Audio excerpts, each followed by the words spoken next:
This episode comes with a content warning for gore. Thank you, and enjoy the show.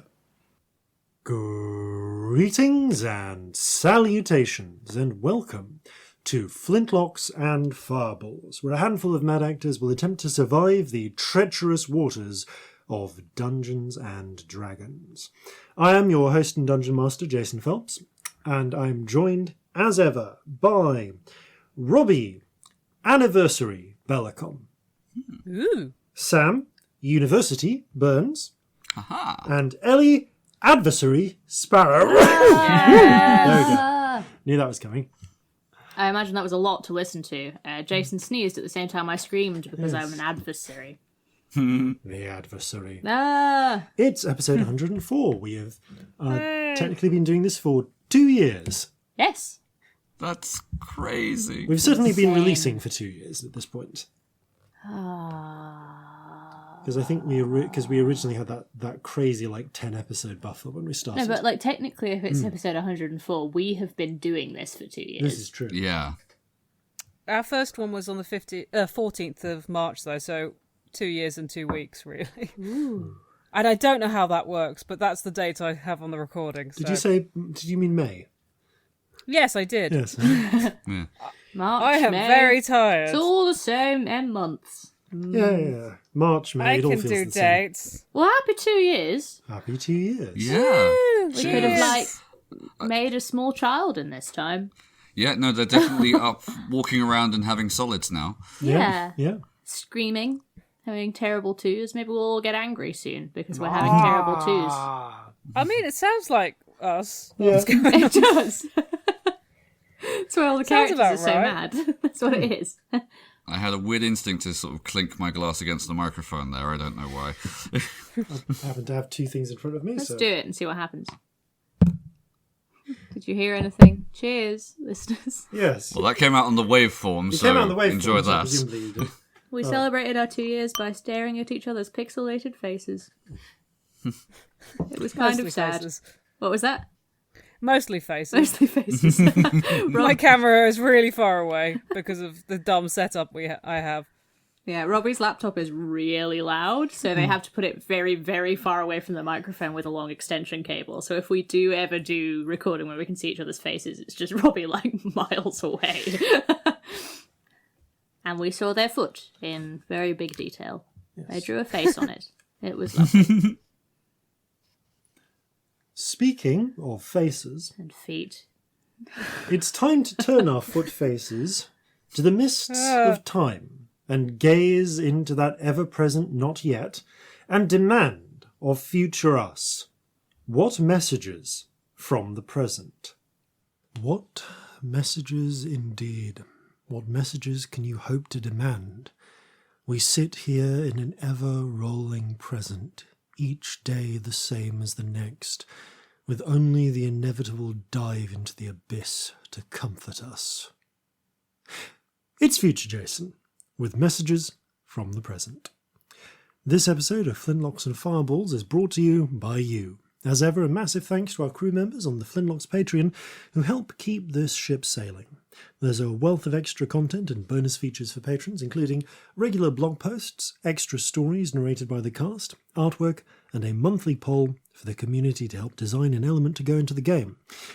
The most recently designed element, an item of cultural significance, won't show up for a while, given how far we record in advance, but look out for it when it does. You can check this out at patreon.com/flintlocks and fireballs, link in the description. Once again, we are involved with the online group heist game Agent Venture, where you and your socially distant friends can infiltrate a corrupt corporation's HQ with nothing more than a laptop and an internet connection. To celebrate the launch of Agent Venture Episode 2, Cyborg Island, for the month of July, tickets for the first game, The Heist, are reduced to £10 or less. Check out the link in the description. And that's it for announcements this time. Back to you, Past Jason. That really didn't mean anything, and you so managed to make it sound like it did. I'm very impressed. That sentence did not mean a single human thing. and yet you so managed to make it sound like it did.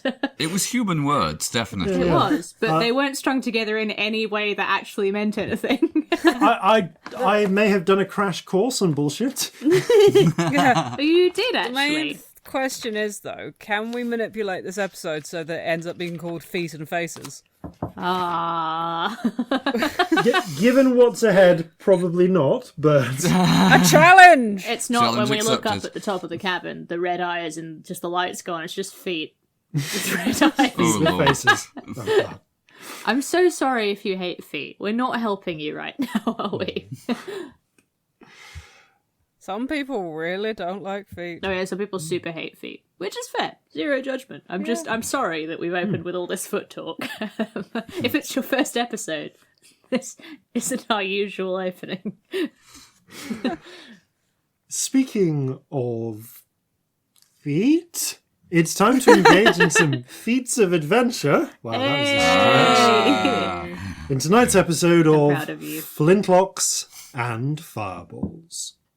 Our land stands on the sabre's edge. Our cities are a powder keg. Brother chains, brother, no one's free. A life on land is short, you'll see. So gather your muskets, gather your spears, we'll plunder the shores of Calcinea. No kraken, storm or spell we fear, so come and sail with us, my dear. Previously on Flintlocks and Fireballs. The party have ventured across Eastern Sunder, making their way into the lands of the Achin nation of the Panuki. After stopping for a night in the city of Inyan, an Achin city built seemingly less in the ruins and more in the surprisingly intact fortification of a city of, as far as the party can tell, giants, known to the Achin as the Cloudwalkers. While there, they essentially ran into their guide, Odinone's uncle. It's a strained family relationship, who turned out to be the head dream speaker in the city, and also quite possibly the first Achin the party have met that, to their knowledge, was able to see spirits. Because the party had proved themselves to some degree in saving Odinone from imprisonment, and also because the danger in question was particularly lethal to Achin, Odinone's uncle, Telesinera, I believe, Yes. asked them to venture out to a sanctuary which had been, well, desecrated, ransacked, take your pick, by the, to use their own job description, adventurer archaeologist, Herr Belloc, or possibly Monsieur Belloc, depending on whether you're Sulian or Syrian. In the process of stealing one of the artifacts there, Belloc also unbound some sort of ancient seal, and consequently released the aforementioned sealed horrors, known as the Hachna to the Achin. Not a great deal is known about the Hachna. The party have managed to gain a few insights, but they're essentially a centuries-old unknown nightmare. So, in exchange for the promise of future favour and a small box full of sapphires, the party have ventured off to the sanctuary and gone to investigate the source of these nightmares, the place where the seal is located, so they may repair it. So, you made your way to the sanctuary. You found your way down below to the basement, and there you saw an arch made of flawless white stone, cloudstone. You used the power of the jade amulet to knock the door, to open it, while silenced, I will note. So it did not create any, really, really obvious sound while being opened. I'm so glad we did that. Yeah, that was one of our smarter It moments. was. The door receded down into the ground, revealing a landscape utterly at odds with the environment around it. Whereas above was open plains, some slight hilly terrain, and some now untended fields, and you are apparently about 20 feet below the surface of the earth. Looking through this archway, you see a vast, dark canyon, hundreds of feet deep, and you're about 2/3 of the way up it, made of pitch black and gleaming white stone. There is a dark, starless, cloudless, moonless sky above you. Again, pitch black. But somehow there is a dim illumination that allows you to see the chasm. There is no source of apparent light, though. It just seems to come from the sky. The canyon, you looked through and briefly for a moment thought you saw above you gleaming pairs of red eyes, but you blink, you look again, and they're gone. Stretching out ahead of this stone archway, you see there is a sort of initial bluff of black and white stone, swirled like, less like marble and more like marble cake.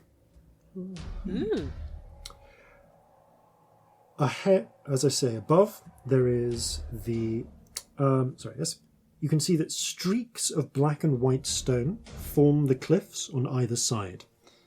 And the illumination starkly illuminates the white stone, not unlike the way that snow shines brightly under moonlight, even through cloudy skies. The bluff ahead that you can see is a plateau of gleaming white rock, striped at one point with a black so dark that were it not for the slight sheen to the rock, you'd think that the stone was just missing there. The plateau ends suddenly into a drop into unfathomable darkness beyond, wherever the base of the canyon is. It's actually too far down for you to clearly see what lies below. You can, however, see some objects. Portions of golden, although you're not sure if it's actually gold, metal handrails that have been driven into the stone, directly ahead, about the size of small cottages in height. But they are bent and twisted off, broken, ending a few feet out from the ragged edge of the stone.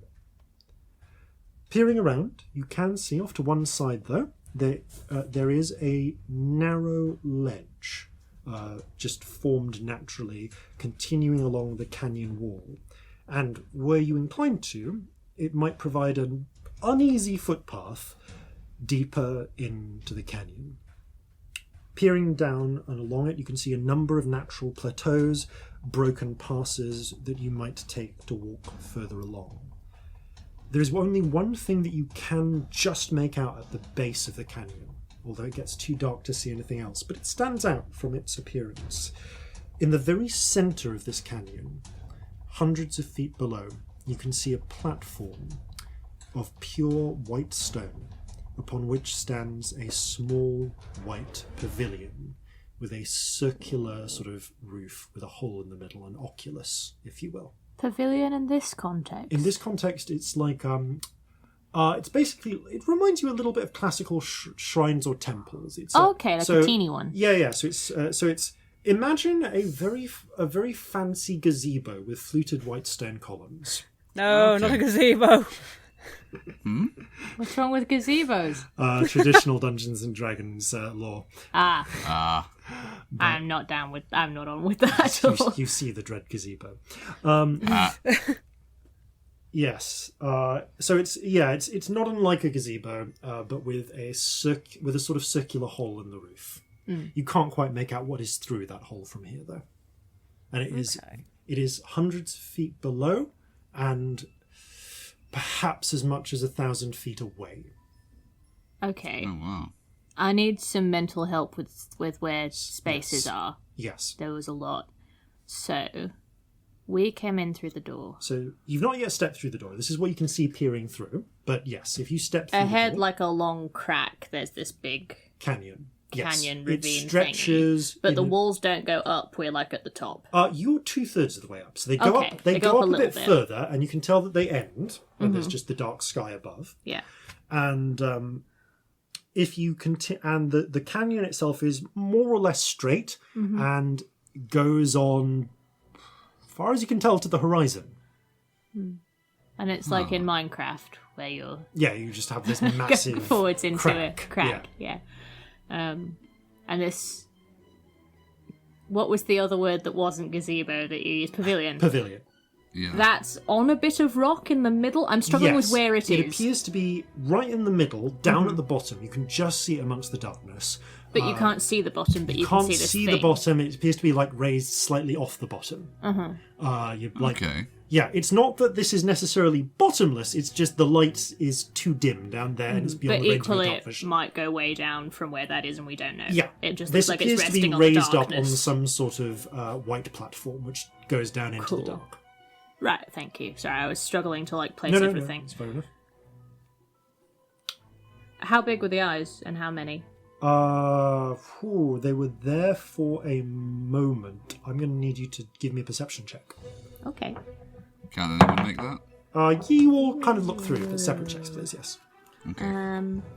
That is a 22, actually. Okay. That's a 4. Oh, hun.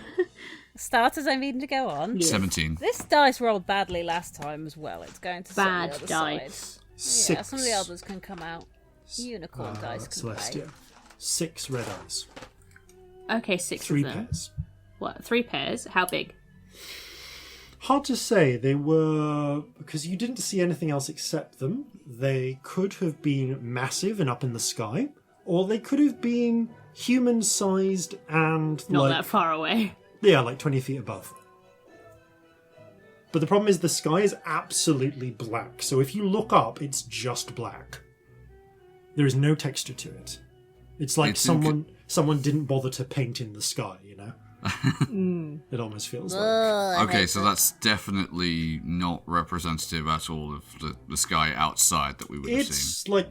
It's like mid-morning outside. Okay, right, so... Anyone This is feel like weird. this is a clamshell situation? Yep. I did wonder. Like we've gone somewhere else? Yep. Also, did anyone else see the creepy fucking red eyes? Because Yes. that's I'm going to not say my that favourite. Celestia and Corzin did Scamp with that low perception roll. No, you didn't. No! You were looking forward, not up. I got Where 6 have of they them. gone? Don't know. Oh, that's horrible. Yeah. I'm gonna drop a little teeny detect thoughts and just see if I can hear 30-foot anything. radius, right? Yeah. You focus. Your Going mind upwards. flits out and up. Nothing. Well, the minds of your companions and Jeffrey. But that's all. I can't hear anything. I mean, like brain hearing. An illusion? But, no, there's just not a very big radius on that. That room's huge! If you saw something, I couldn't odds tell are it how wasn't far. within... I couldn't tell how far away they were. If they were close, I wanted to know. It's less like a room and more like Oh, you're yeah, just it's in a worth knowing. landscape. Huge! There's definitely some sort of weird magic going on here. Do you want to step through into the canyon? I think we're gonna have to go in, aren't we? Nah, let's go back. Yeah, fuck Cautiously, it. I will We do don't need that. to go in. Yeah. Okay. Corzin, you step through. I guess we'll go in high order, probably, won't we? And the moment you step through, it's like you pass through just like a gentle barrier of air. Because the moment you go through, everything goes cold. It's like... Well, I mean, it's what you'd expect. There's no sun here. Okay. Nothing is providing ambient warmth. It's not sub-zero, but it feels... Fridges Is my don't... breath misting? Yeah, your breath is misting slightly. It's not sub-zero. There isn't ice everywhere. The white stone beneath you is stone. But... Yeah, it feels... Again... You've never been into a fridge. They don't exist. But everything is about a fairly consistent 4 degrees Celsius. Okay. Like, this does feel a lot like... You have seen an ice box before, though, where, like, you know, ice is... Because you can mine ice, you can preserve it in burlap sacks up until late summer if you do it right. This feels like a cold storage room. Your breath fogs in front of you. Alright, that's weird. What? Well, the temperature's just dropped, like... In fact... And he does breathe out. Corzin being the only one in the room, you can hear Corzin, but his voice is slightly muted. Like it's coming from a distance away. That's weird. Same for Celestia I think and we should Scamps. go through before we get separated, because I have a bad feeling that one of us is going to get cut off. I'd rather we were all trapped. Okay. Let's try and keep our voices down as well. Yes, definitely. The rest of you step into the chamber. Well, not into the chamber. Step onto the bluff. I think I speak for everyone when I say assume that we're whispering. Yep. You are whispering. Yep. Obviously, Or using the, microphones, we're not stones. going to, but yeah. Yeah. Oh, yeah, we can use the messages, actually. Yes, you can use the... Yeah, we do that. So you message one another. As you step through, feeling the cold around, just come into being around you, you glance back at the doorway. It's still there. But looking behind you... That's surprising. You can see that you are, as far as you can tell, on a sort of... like a plateau of rock that juts between one canyon wall and the other, almost just like a natural bridge of sorts, upon which has been built a freestanding arch. Through that arch, you can see the cellar room that you left. Beyond it, there is more canyon stretching off to the horizon. Like if you look round the arch, Yep, if you it look around goes the back. arch, Yeah. it's just more canyon. I don't know why I'm struggling with like picturing things in space so much today. I just like I need like everything clarifying. Yeah. I'm sorry This about is that. rather That's abstract. Yeah. Yeah, my instinct, by the way, I realised I had some dancing lights up when we were in the other room. you bring I them winked through? them out Oh, you when we want them came out. in. Okay. We've got some light. You've got light. And I don't want to draw attention to us. Okay, So I yeah, think they wink out. The room behind... I just like make a fist and they Okay, the room pop out. behind goes dark. There is only a dim amount of light that filters through from this place to illuminate it. But there's enough light for like Corzin to see by here, isn't there? Mhm. Yeah, cool. That's alright. Yes, this is all low light, but not night. Trying to think, would there be wind here? No, there's not. The air is still. Does it smell stagnant or... Oh, roll me a perception check. Just you, because you're the first one to think of this. Oh, that's a 5. I'm really bad at perception. Okay, I'll let everyone who I'm wants never taking wisdom as a You want everybody dumpster else to do again. to. Yeah, go on. Then. Natural 20. Natural 20. 16. Okay, I'll keep those checks. As Yeah, you which is proceed a for a little while. 25 that makes a difference. But It might. It doesn't smell stagnant. It's not like, when you go into a room and it's like smells a bit stale. The air is cold and there's neither a freshness nor a stale to it. It just feels like just air, like just being in a room air, but not like a room that's been there for a long while. But it's not like going into the Underdark where the air is suspiciously fresh. No. Cool. It doesn't. No, you don't actually have that level of. Yeah, it doesn't. It does. You're not getting that. Ooh, lots of oxygen feeling. It's fairly consistent with ground level on the surface. You do smell. You do hear.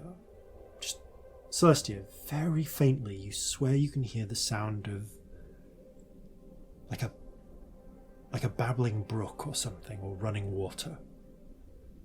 And there is very faintly a fungal smell as well. Like mushroomy. Yeah, like mushrooms. There's something about the scent that reminds you of the Underdark. Ooh, get a little bit weird for a minute. Just as Zingwich closes her eyes, takes a breath, and then gets herself together. Anyone else hear water? Maybe. Now that it's pointed out, you kind of have to strain your ears, but it's very faintly. It smells Far like away. like mushrooms. Like below. Alright. Yeah. Celestia, with that natural 20, you peer down along the canyon's edges, and you swear, just like about 300 feet away down the canyon, there is a point where you almost don't see it because it blends smoothly into the rock, and because what is behind it is also the same white stone, but there is what appears to be glass or perfectly clear crystal rock in what appears to be like a sort of lozenge-shaped window. There's a window over there. What is a window doing in a cavern? I don't know. Does it lead somewhere else? Like that door leads somewhere? Maybe there are lots of doors here. That would make a weird sort of sense. Let's would have a a look bit. at it. Yeah. Do we have to go past the little, not gazebo? Oh No, my god, pavilion. The little not gazebo is about 1,000 feet further into the castle. Oh, okay, so we go past the window to look at that. You'll need to go past there. Okay, let's go look at the window, I guess. The window is also about 60 feet below where you are and 300 feet along on the left-hand side. What of side the are we on? canyon. You are in the middle on this little bridge thing, Okay, on this little plateau. I guess we'll start on the left then. Is the window set into the rock? It appears to be set into the rock. That's the only thing you can see from here, even with that natural 20, because it's such a relatively large feature. There might be more, but you might have to get closer to look. Should we go look at the window? It feels like a place to start. Yeah. Does, yeah. Because I feel like we're heading towards that little white building thing. Yeah. Let's move quietly. Okay. Yeah. I would like a stealth check from all of you, please. Oh, natural 20. Oh, I'm sorry. 21. It's a 1. Oh no. 20. I see everything, but everything sees me. 1. And what was yours, cousin? Sorry, 21. 21 from cousin. I feel like our dice have a sense of drama today. Oh yeah. So how do you want to proceed? There is a very narrow ledge that kind of goes in the broad direction you're after. Does this place look know- like it was sized for giants? Ooh. Just out of character clarification, because you Yeah, said about you the handrail earlier. The handrail certainly looks like it is. You can't tell. The pavilion is really actually kind of too far away for you to get a good sense of scale. Right. My instinct is we don't know how stable this rock is, and I am the heaviest, so it's probably good to put me first, because otherwise we could have a situation where both of you two are okay walking over somewhere, and then I'm not, whereas if I'm Yeah. walking ahead and testing it, we know everybody's going to be Yeah, okay. and Fair. test it as you go Yeah. as well. Yeah. Like, just Yeah. kind of Delicate little foot on delicately it. and scoping it out as we go along. Cool. I would like everyone to give me an athletics check, as this is treacherous ground. So good at athletics. Can it be acrobatics? This is arguably climbing. 26. Acrobatics might be if I you fall. have a climber's kit. That does give you advantage. Can I help anyone else with it? You can tie each other. You have rope in there to tie one another together. We should probably do that. Let's do that. Then at least if one I of us don't falls, the others climb can well. catch. Yeah. So 24 from Corzin. I'll roll again. No, but I got a really 26. good roll. 26. That's a 21 from me. I got a 3. Oh, honey. Oh no. Okay. I don't climb well. Fortunately, I know, despite your goat-like hooves, with some irony. Goat hooves work if you've got 4 of them. Yes. Oh, that's so sad. You begin making your way along.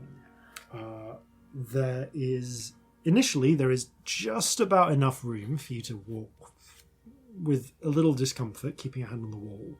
But soon enough, this natural ledge thins out, and it's more, and you're having to grip the wall, the handholds you can find, and make your way along. So you're in front, Celestia. Yeah. Who's behind you? I think I'll go in the middle. Scamp's in the middle. Cool. That's All fine. right, yeah. I think if we know you're not confident climbing, we'd put you in the middle. Yeah, Yeah. that's fair enough. You begin clambering along, getting about 60 feet at first, then about 100 feet along. You hit a point where where there's actually, the ledge just runs out, but you can see about 10 feet down, there is another sort of fissure in the rock that you could walk along. So with the climbing checks you've had, you get your pythons out. Yeah. You get your pythons out. You can't make any holes in this rock. You have to take advantage of the existing natural fissures. Like, you can wedge them in, but you can't break this with your iron pythons. Okay. That's interesting. Yeah. Could I try and work out what this rock is? Make a nature check. Isn't it cloudstone like it was in the city? It strongly resembles cloudstone, although this has cracks and fissures in it. Okay. That is just a 13. Same sort of conclusion. It strongly resembles cloudstone. You're not really sure what difference there is between the white stone and the black stone, apart from appearance. Might be a different variation on the same. You're not really sure. But again, it has a weathered sort of look to it, which is odd given the lack of weather here. None of this makes any sense. Unless it was above ground once. That would work. Yeah, I that would, I suppose. suppose. It does still raise the question, how did it get here then? Yeah. It's all very I think weird. magic is usually a good answer for pretty much everything. I don't disagree, although...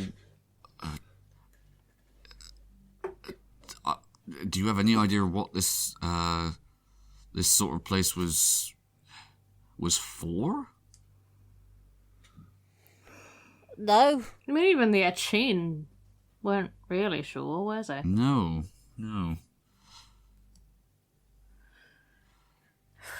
We're about halfway along by this point. I'd like to be looking up regularly just to check if Keep an eye any out. eyes are looking back. up. Give me a perception check. I think Corzin would as well. Okay, anyone who wants to can. Anyone who... Yeah, you can give me either a perception or an investigation check, depending on what you're looking for. What's the difference? I'd say in that this perception is context? keeping an eye out for threats. Investigation is looking at your surroundings for I'm looking up for pairs of eyes. Yeah. 14. So that's Perception. a 22. 14, 22. Honestly, I think I'm looking at my feet, trying not to fall. Oh, You're keeping- With a 3 on climbing, That's I think fair, that's probably yeah. what I'm doing. Fair.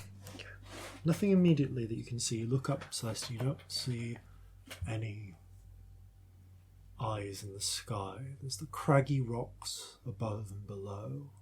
white, black, white, black. As you're frowning for a moment, there is a scrabbling sound from behind you as Scamp slips. And I'll try and catch yeah, them. both Celestia and Corzin grab the wall and just grab hold of Scamp's harness. And you kind of pull them up, but as you do so, Celestia, you sort of stumble a bit, and there's a loud clack, clack, clack, clack. Oh, shit. That resounds through the cavern. There's no sound, but Celestia, as you look up, you look down. Takes you a moment to realise there's no sound, but you can see something. Several somethings. And they're all climbing up and down the walls towards you. What are they? What do they look like? First of all, everyone roll me initiative. Oh, God. This is such an awful place to fight something. Oh, yeah! 14. 18. 13. Okay, 14. Let's do it. Scamp and 18 from Corzin. I think I will divide these into above and below. Okay. So As above, so below. yeah, they are coming from both sides, and the ones from below are coming faster. As Celestia, as you hear Celestia's sharp breath and look, you can see clambering up and down are creatures. They appear on first glimpse to be a chin, humanoid, between 5 and 6 feet tall, little stockier than humans, with eagle-like eyes. But they're wrong. Instead of black sclera and coloured irises, the sclera, the whites of the eyes in humans, are blood red. The irises are black and the pupils are glowing, a dull crimson. Where Achin tend to be brightly coloured in bone white, jet black, or bright yellow, red, blue and green, these creatures are a dull greyish white or a tawdry looking black, blending perfectly in with the rock on which they were crawling. Many of them are naked or close to it, garbed in tattered rags. The fragments of their clothing are not. They seem to carry traditional Achin styles, smocks, but with black and white, but with black repeating lines on them, and they all move with terrifying speed towards you. Corzin, I'm going to say that for the purposes of this, the ones above are 60 feet above you. The ones below are 60 feet below you. Okay. So, but the ones below are moving just a little bit faster. So, Corzin, what do you want to do? All right. All three of you are holding onto a wall. You are 150 feet from that sort of rock crystal window that Celestia saw, and it's a more or less straight ledge towards it, but not an easy one to clamber along. All right. Is it like a large mass of them coming up towards us? You would say there are about 24 of them, a dozen above, a dozen below. I am going to light a bomb and drop it.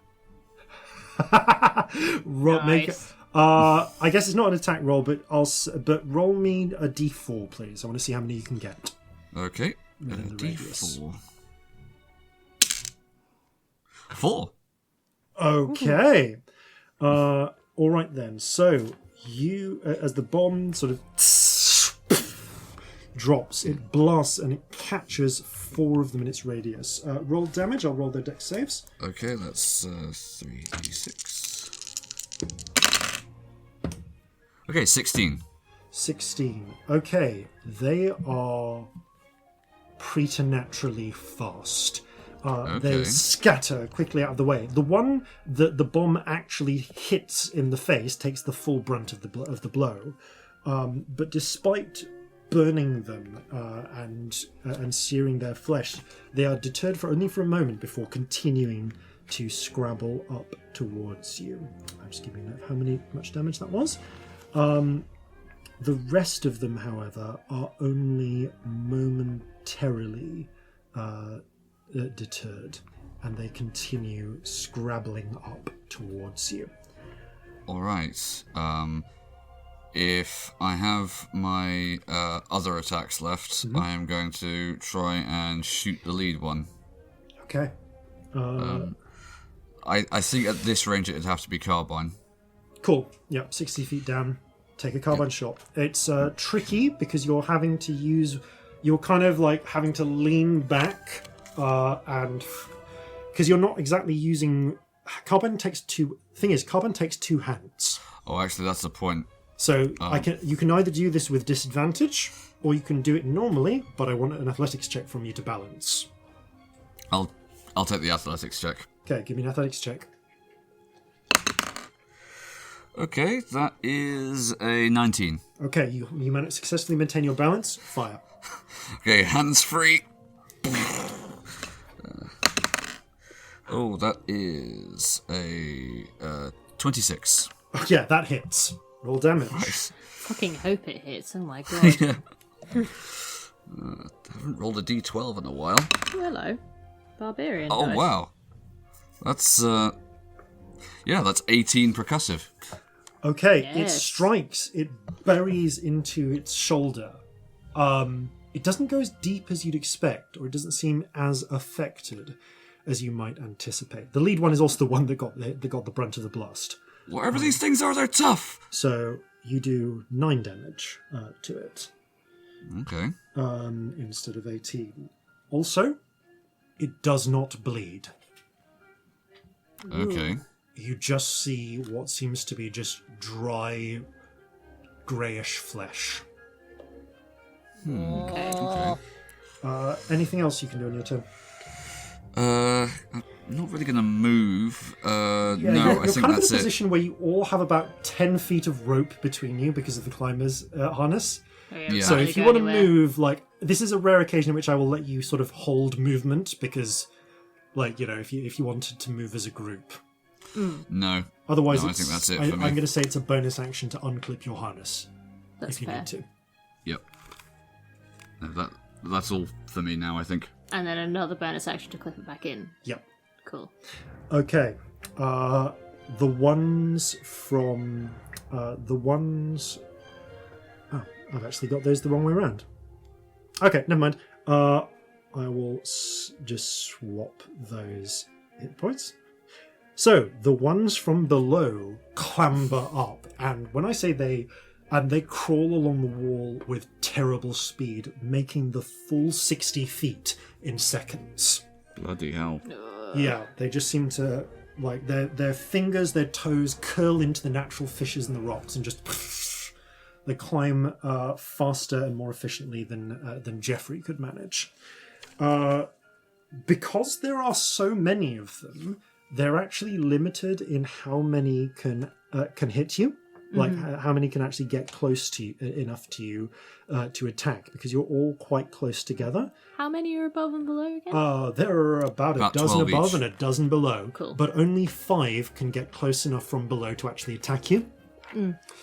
So kind of like the 3 beneath you and then 2 either side. So they are going to take attacks accordingly. Corzin, the Hachnar scrabbles up and is going to reach out with its naked hands and try and grab you by the leg. That is 22 to hit. Yeah, that'll hit. Okay, it does not do damage. Instead, it grips hold of you and just with an iron-tight grip. You are grappled. Grappled. Okay. It then pulls itself up and... Yeah, no, that's a 23 to hit. Yeah. it's gonna Bites into your leg. It is searing pain. But it's not just. But it doesn't just bite, because on top of that, you take. So you take 8 points of piercing damage. Right. And 8 points of necrotic damage as it sucks the blood out of your leg and the life force from you. Your maximum hit points is reduced by 8. Oh, goody. Oh, shit. That's a Okay. scary thing. Right. Yeah. Then the next one is going to attack you as well. With a natural 20, this one's not trying to grapple you, it just tries to rake its claws down your leg. And that hits. So double dice. Find the dice. Where have I not got my dice ready? Here we go. 8 plus. Okay, you take 11 points of slashing damage from the claw. Okay.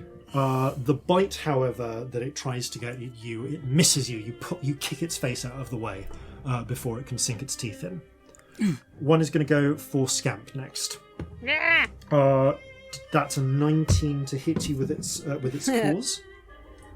Yeah, that hits. Okay, it grapples you. It again holds you tightly in place, and 16 to try and bite you. You are mage armored. Yeah, which makes it 15. Okay, no. In which case, the bite connects. You take 6 points of regular of piercing damage and 4 points of necrotic damage, lowering your maximum hit points by 4 as it drains blood from your limbs. Okay, the two that can approach Celestia will attack next.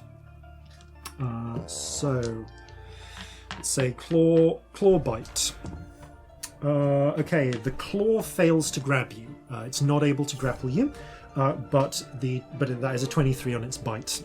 Oh yeah, definitely. So one reaches up. It tries to grab you by the belt, but you pull out of the way. But it is still Hit able the to face with bite. the codpiece. Yeah, you kick it in the face with the codpiece, and in retaliation, it bites down on your outer thigh as its head is knocked out of the way of your That's crotch. grim. You take 5 points of regular damage and 6 points of necrotic, lowering your maximum accordingly.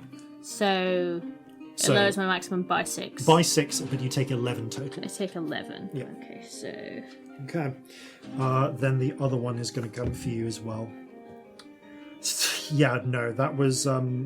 it's a natural 20 on grappling you, so it grabs you. So this one clambers up next to you and just using like its forearm, just back arms you into the rock, holding you in place with preternatural strength. It then bites down on your shoulder.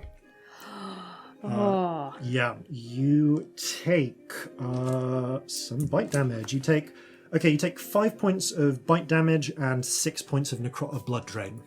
Again, blood drain always lowers your hit points. sorry, you need to help me out. What is the total? Total is again 11, So but you drop your max by another 6. So you've taken 22 total damage, sorry. and your maximum hit points has been reduced by 12. And then another. Yep, I'm there. Thank you. Sorry. No worries. Weirdly doing the total damage and then the total to my max is really helpful, if that's okay. Yep, that's Thank fine. you. Okay. I can't hold two numbers in my head and subtract them from separate things to I'm just putting minus and a number next to whatever my max hit points are. There are a dozen more approaching from above. Same situation though. Only 5 will be able to actually attack. So Celestia, you're up next. Celestia is going to panic, and I'm going to grab the guitar off my back as ever, like a baseball bat, and just scream, "Ah!" and just smack the wall with it, and do a destructive wave. Okay. So that's a con save, and I'm choosing radiant damage rather than necrotic. Yep, that seems wise under the circumstances. Yeah, I'm assuming this is undead. I feel like the character would understand that from Yeah, things you're we've seen. getting some definite undead vibes here. Feeding on the living. Makes sense. So I guess I will start adding damage while able you're to doing hit con the save. ones that are coming up from below. The ones from above have not reached you yet. Yeah, I can do 30-foot radius for myself, Yeah, so you not quite hit the ones all from the above. ones that are coming from Yeah, below. cool. And it is creatures I choose, so I don't hit Corzin Stardust. Okay, so this is radiant, so 10.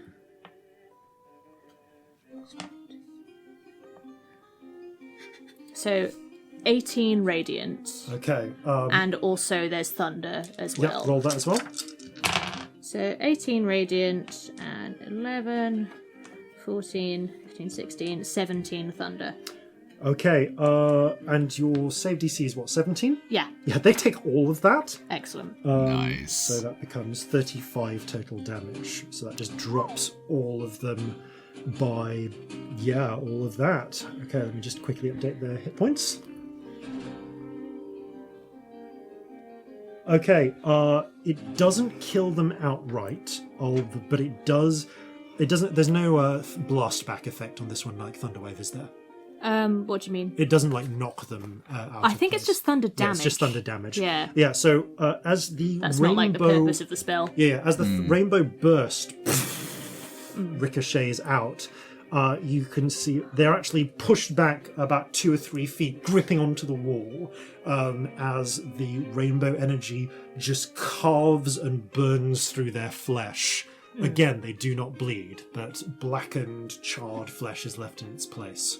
And then I'm gonna go, come at me, you fuckers! And you see a, burst of rainbow come out as I kind of, smack my chest in that ridiculous, bravado way. And you both get 11 temporary hit points. And I mean, technically you can move if you want to, but I just don't think you're going to. None of you can. Oh, we're all grappled. You are grappled. all Yeah. grappled. You feel a burst of energy, but cannot do anything with it. Yes. But you do get 11 temporary hit points, which was the point, to be honest. I'll take that. Yeah. Yep. Yeah. Yep. Okay. That is, and importantly, they have all taken radiant damage, so that has an effect. Yeah. Yeah, they seem shaken or by this, as if it's been not sort of so effective that you would conclude they are vulnerable, like taking double damage from this, but it is that something about this has made them fear you. Cool. That makes it Scamp's go. Speaking of people they should fear. Not really this turn, because I'm going to twin a fly spell on Corzin and Celestia, so we don't have to worry about holding this wall. That's a really good shout, actually. Sensible. That's a really good shout. Also, we get loads of movement, which is amazing. Yeah.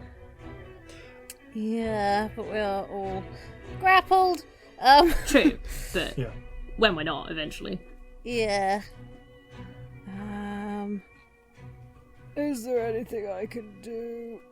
Not enormously. Okay. Yeah, I'm just gonna do that. Okay. In which case, the ones from above scrabble down. And you can actually hear them chittering away in a ghostly, dried version of a cheen. As they scrabble down towards you. Taunting insults you cannot understand. So, attacks against Corzin first. What's your armor class these days, Corzin? 17. Okay. One of them manages to rake their claws across you for 8 damage. Okay. Another one tries to go for you with the claws, fails, but is able to get a bite in just. So for that one, you take 6 bleeding damage and 5 regular damage. Okay. Scamp next. 8 total. Okay. Is the bleeding damage also Reduces your added onto maximum hit Did points. you say 8 total? Sorry, Yeah, 8 total from that attack. from... That's I not said... right. No, sorry, 6 and 5. Yes, that's 11. Oh, okay, yep, Yeah. fine. I think maybe you need to say this is the total damage and this is the damage to your max HP. Yes. I think otherwise we're all like, Yes. Yeah. 11 total damage and your max HP is reduced by 6. Great, fine. Okay. So then it's attacks against Scamp. Ah! Yeah, Scamp, that was not great.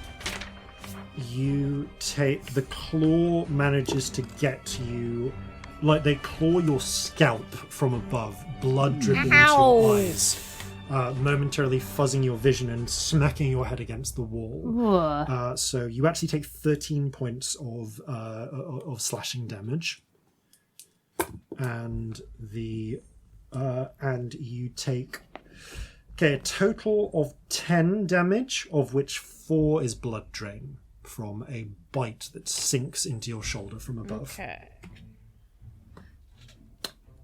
Yeah, so you'll need, if you want to fly, you will need some way of getting these off your back. Literally. And, I am just fine on the con saves. Okay. For the concentration. Next up, then, are the 2 against Celestia, because you're at the edges, and that's what they can reach. Is that the first damage you've taken? No. First since casting Fly, though. Right, okay. Okay, the bite misses, but you are clawed for 7 points of damage. cool. And the last one fails its bite and its claw, but you are all looking quite bad. Corzin, the ones below are getting ready for another rush. Okay, is one still sort of gnawing on my leg? Yes. There is. All right.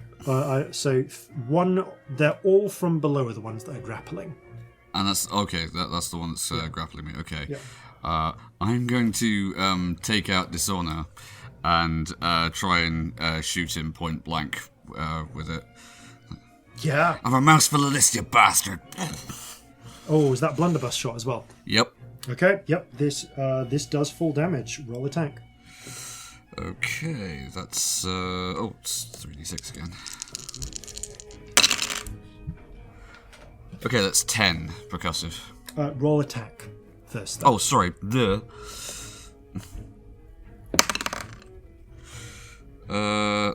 is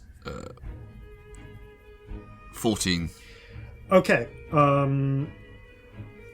That is just about. That is. Scamp, you're getting a tingling, I'm going to say. Okay. Okay, I'll do that. Okay, +3. that's enough. Okay. So, Thank you. with just a little bit of luck going your way, it pulls itself, as it's scrabbling, it goes into your line of fire. And you blast it straight in the chest for 10 damage. That doesn't kill it, but what it does do, because it failed its save there, is it flies backwards off the edge, off the cliff. It's no longer grappling me. It's no longer grappling you, Success. and I need to check to see whether it can catch itself. Okay. No, it doesn't. Woo! It falls down into the abyss. You hear a distant and very faintly the splash of water. Okay. There's water at the bottom. Okay, well that one is gone. Yeah, wouldn't be able to judge the height in this moment, I don't think, but we'll worry about that later. Hundreds of feet. Oh, Long okay. way. Yeah, water at that level is like it's not that this isn't Looney Tunes water. It's like that's like hitting concrete. Yeah, it would be. Okay, so that one is now gone. You are now free to move, although you are tethered to the other two still. All right. There are still a load of others around me, aren't Yes, including, so I would say within reach of you in melee, there is the other one trying to get you, the one trying to get Scamp, and you are about 10 feet away from the one that is holding onto Celestia. All right. I am going to attempt to slash down with death, and attempt actually to. Well, I'm trying to hit him, but specifically in the wrist, breaking their hold on the side of the. Cool. I will say cable. that because you had to use both hands to attack, to use Dishonor, the attack with death kind of counts as your extra attack. Yep, that's absolutely fine. So go for it. Okay, that's... no, that's not going to hit. That's a 13. 13 isn't quite enough. You slash down, but again with that preternatural speed, it ducks out of the way. Sparks. And it just clangs against barren rock. Am I in a position where if I move, they'll get an opportunity attack? I mean, it depends how far you move. You can only move about 10 feet, so Yeah. 2 of them could. Actually, you could move 5 feet realistically because you're tied. Yeah, no, I'm going to stay where I am. I'm Yeah, going to stay where I am. Cool.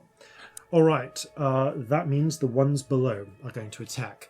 Because of the blast from Celestia, the ones, apart from the 5 who were already attacking, one of whom is now gone, the other 7 are kind of holding back and seeing how this is going before they try and descend as a feeding frenzy. They are not in the same way part of this fight. So the one that is still able to try and get to Corzin tries to claw you, tries to bite you. The claw misses. The bite hits, however. You take you take 5 points of bite damage, 5 points of 5 points of bite damage, 5 points of claw damage. So it's 10 total. Okay. And your max is reduced by 5. Great. Cool. Then Scamp. Okay, the one is able to claw you, but not bite you. So you still take 7 points of damage. And Celestia. Yeah. Okay, the claw misses, but the bite hits. How are you doing? All right. Okay, that's good because that was a crit. Ooh, maybe not for long. So you take. Oh boy, let's just work out the totals first. Okay. Yeah, total damage and then blood damage, if you Cool. would, please. You take 22 total damage, of which Okay. 10 is blood. Okay, so... As it's Still in double figures, only just. Okay, you get Blood, it gets blood. right blood. It gets you right in the neck, piercing your jugular, and it's only a small pierce, but it's able to suck a lot of blood out of you. I scream, I would imagine. Yes, you do.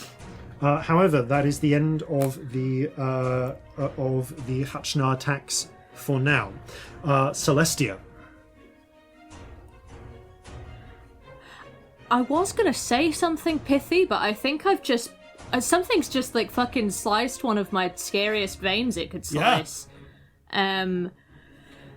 So I think I'm just gonna, I'm trying to describe the motion that's in my head. It's like if something is on you and you're, trying to get it off and you're just, panicking with your hands. You're doing panic wavy hands because it's oh, get it off me. And one of her hands smacks the wall behind her where it's already got these rainbow cracks from the destructive wave. And the noise of the guitar, the drum, and the xylophone you hear simultaneously without her actually touching any of them. And another big destructive wave comes out. Yes, I'm doing another one because it worked. Yeah. That hits all that's sensible. of the Hachna. Yeah. Good. So roll damage. Yeah, con saves is what you're looking at. So this is radiant. I'm going to say first. Oh, it's quite good, actually. It's mixed. Okay. But, Okay.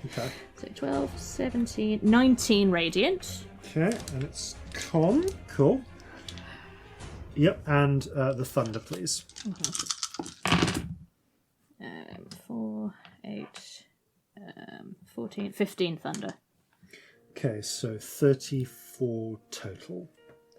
Okay, so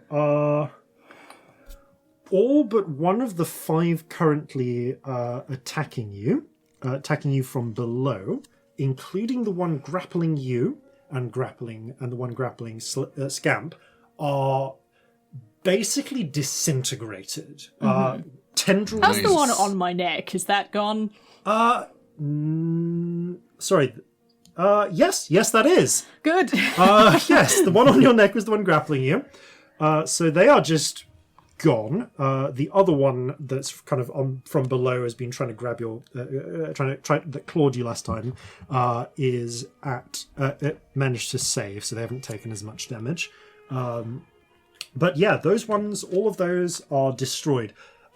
Almost all of the ones above are hit quite severely. But they are not destroyed outright, even by a long shot. They are surprisingly, terrifyingly tough. Mm-hmm. But again, they have taken radiant damage. Okay, how many are down?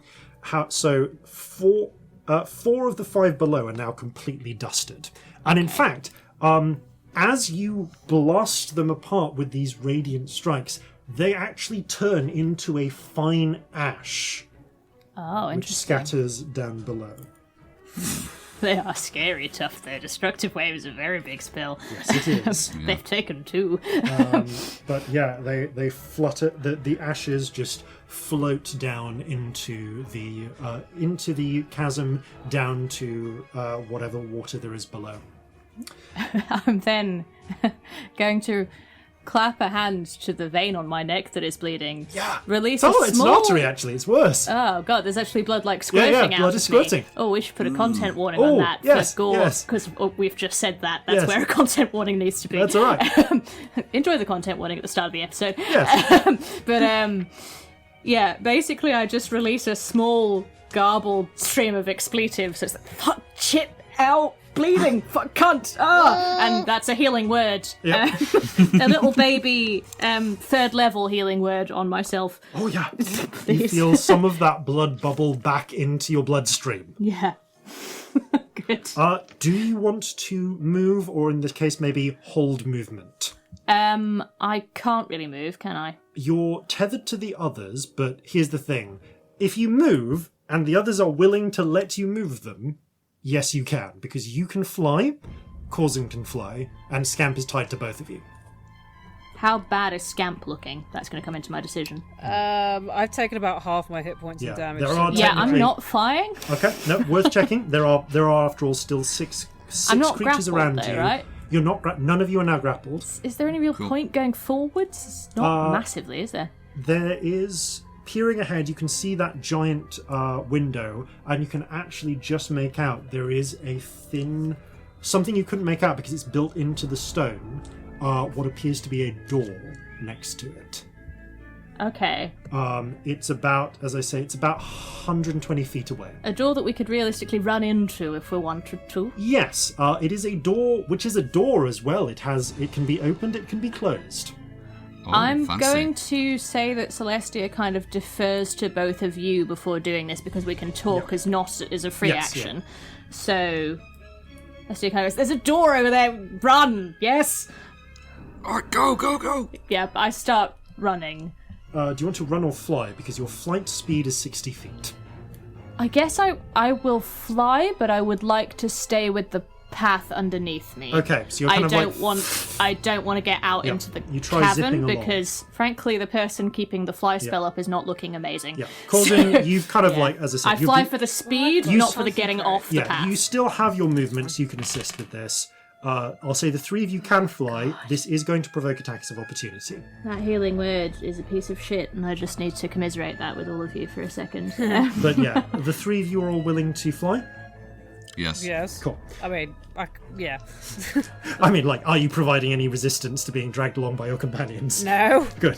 Okay. That's why I cast the thing. Yeah. We're like the world's weirdest kite right now. Yeah. Aww. Okay, so that one fails. So 1, 2, 3, 4, 5. Okay. 4 claw attacks make it. And...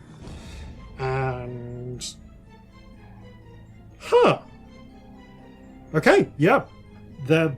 2 of them are on Corzin, 2 are on Celestia. Scamp, you're locked out. They're not so much. Is it? Because Celestia's definitely much more hurt than I am. You're not doing well. Yeah. This is not... Yeah, I can take a hit. I have so many more hit points. This is not lucky. Yeah. Celestia, you take 12 hit points worth of total damage from 2 claw attacks. Still up. Yay! It's a really good thing I did that healing word, though, because I had 12 hit points. In all seriousness, that was how many I was on. We're now in happy little single figures, so whoops. God. Yeah, Corzin, however, those were both crits. Did you say there was any blood damage to go with that? Cool. All claw damage. They can't bite as an opportunity attack. That's fine. So, Corzin, you take 22 points of claw damage. Okay. As they just manage to rake their claws right into your flesh as you fly away. I'll say that with the pair of you kind of using up your movement, you are able to get 60 feet along. So you escape the immediate clutch of them, and they will need, and they are going to start scrambling after you. That brings us to Scamp. Okay, how close are they all together? They are all within a 30-foot radius spread. Broadly, they're actually all within like a 20-foot radius spread, I would say, because they were all literally clustered around where the three of you They were all coming in for a Lovely. feed. Yeah. That's my favourite size. Yes, I thought it might be. I will cast Fireball. What level? I will go 4th. Okay. Yeah, go. Roll damage. Just going to roll their dex dear. saves. Go forth. Go forth, Scamp. Go forth. We're all children. That was cute. Dice! That's a D12.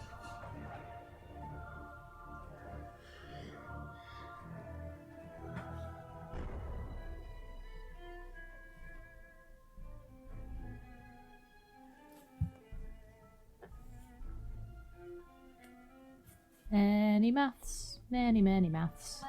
All of the maths. Many maths leaning away from the microphone as well, I can hear. Multiple 35. maths. 35. 35. Nice. I think Jesus, it's hello. 9d6, I Yeah. think. So that's it's a big. Okay, they are fast. They move quickly. They dodge quickly. 3 of them make it. They scramble to the sides, taking only a fragment of essentially avoiding the worst of the blast. Yeah, the other ones are less fortunate, as 3 of the 6 that were approaching you are basically blasted into blazing ash and burning chunks. Unlike when they were struck with the radiant damage, however, they are not turned completely to ash. Instead, they're turned to ash in a more traditional manner, Right. by which I mean they are horrendously set on fire. Yay! Carbonization. Yeah.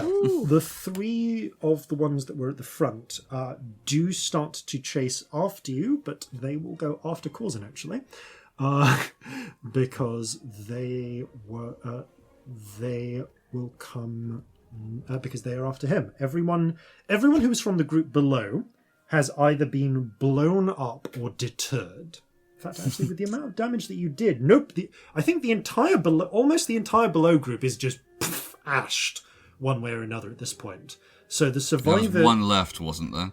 of the ones that were at the front, the ones that were hanging back scatter. This is too rich for their lack of blood.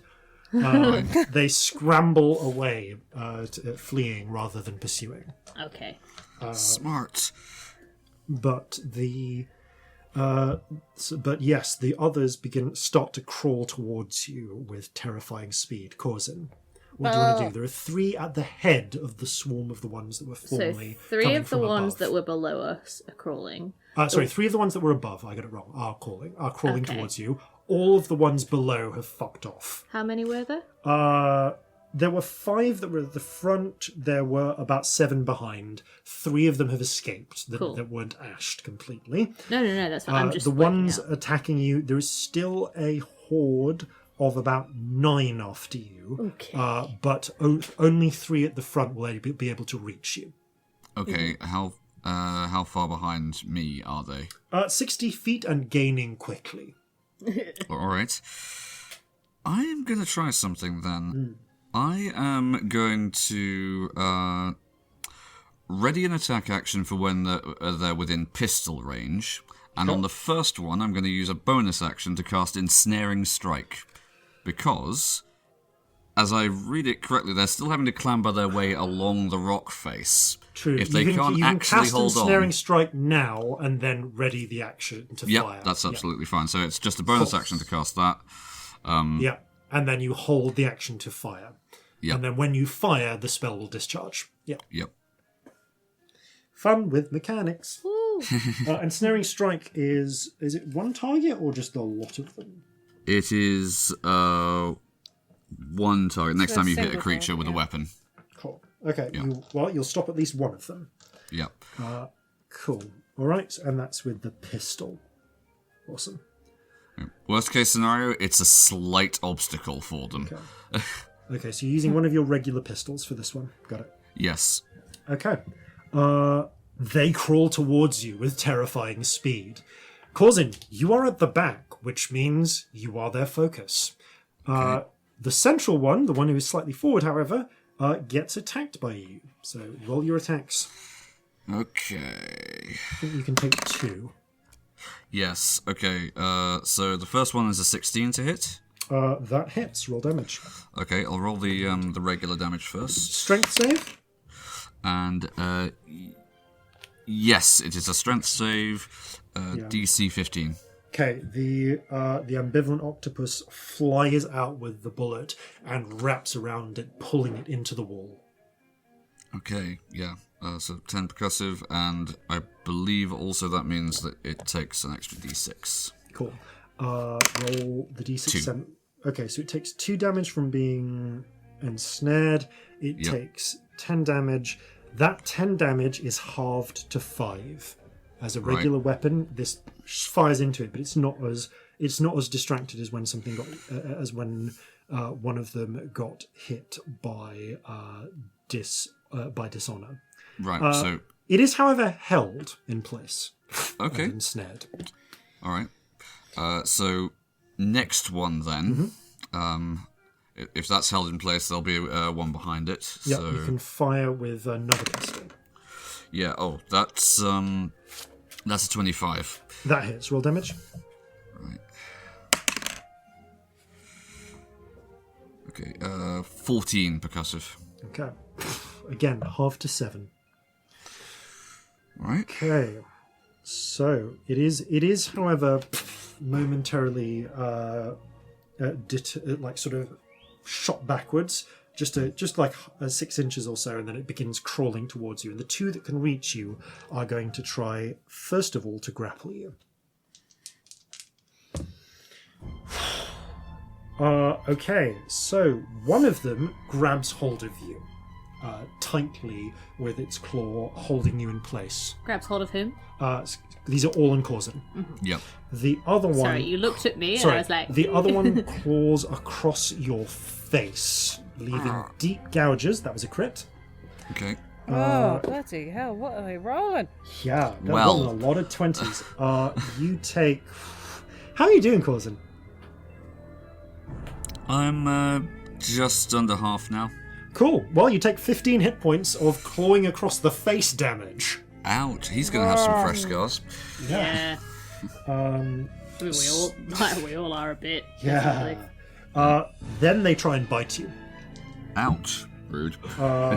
One of them Rude. manages. The one that Mild. the one that tried to claw, the one that is holding you in place tries to bite at you, but you kick its face out of the way. The one that just clawed you across the face, however, bites into your shoulder.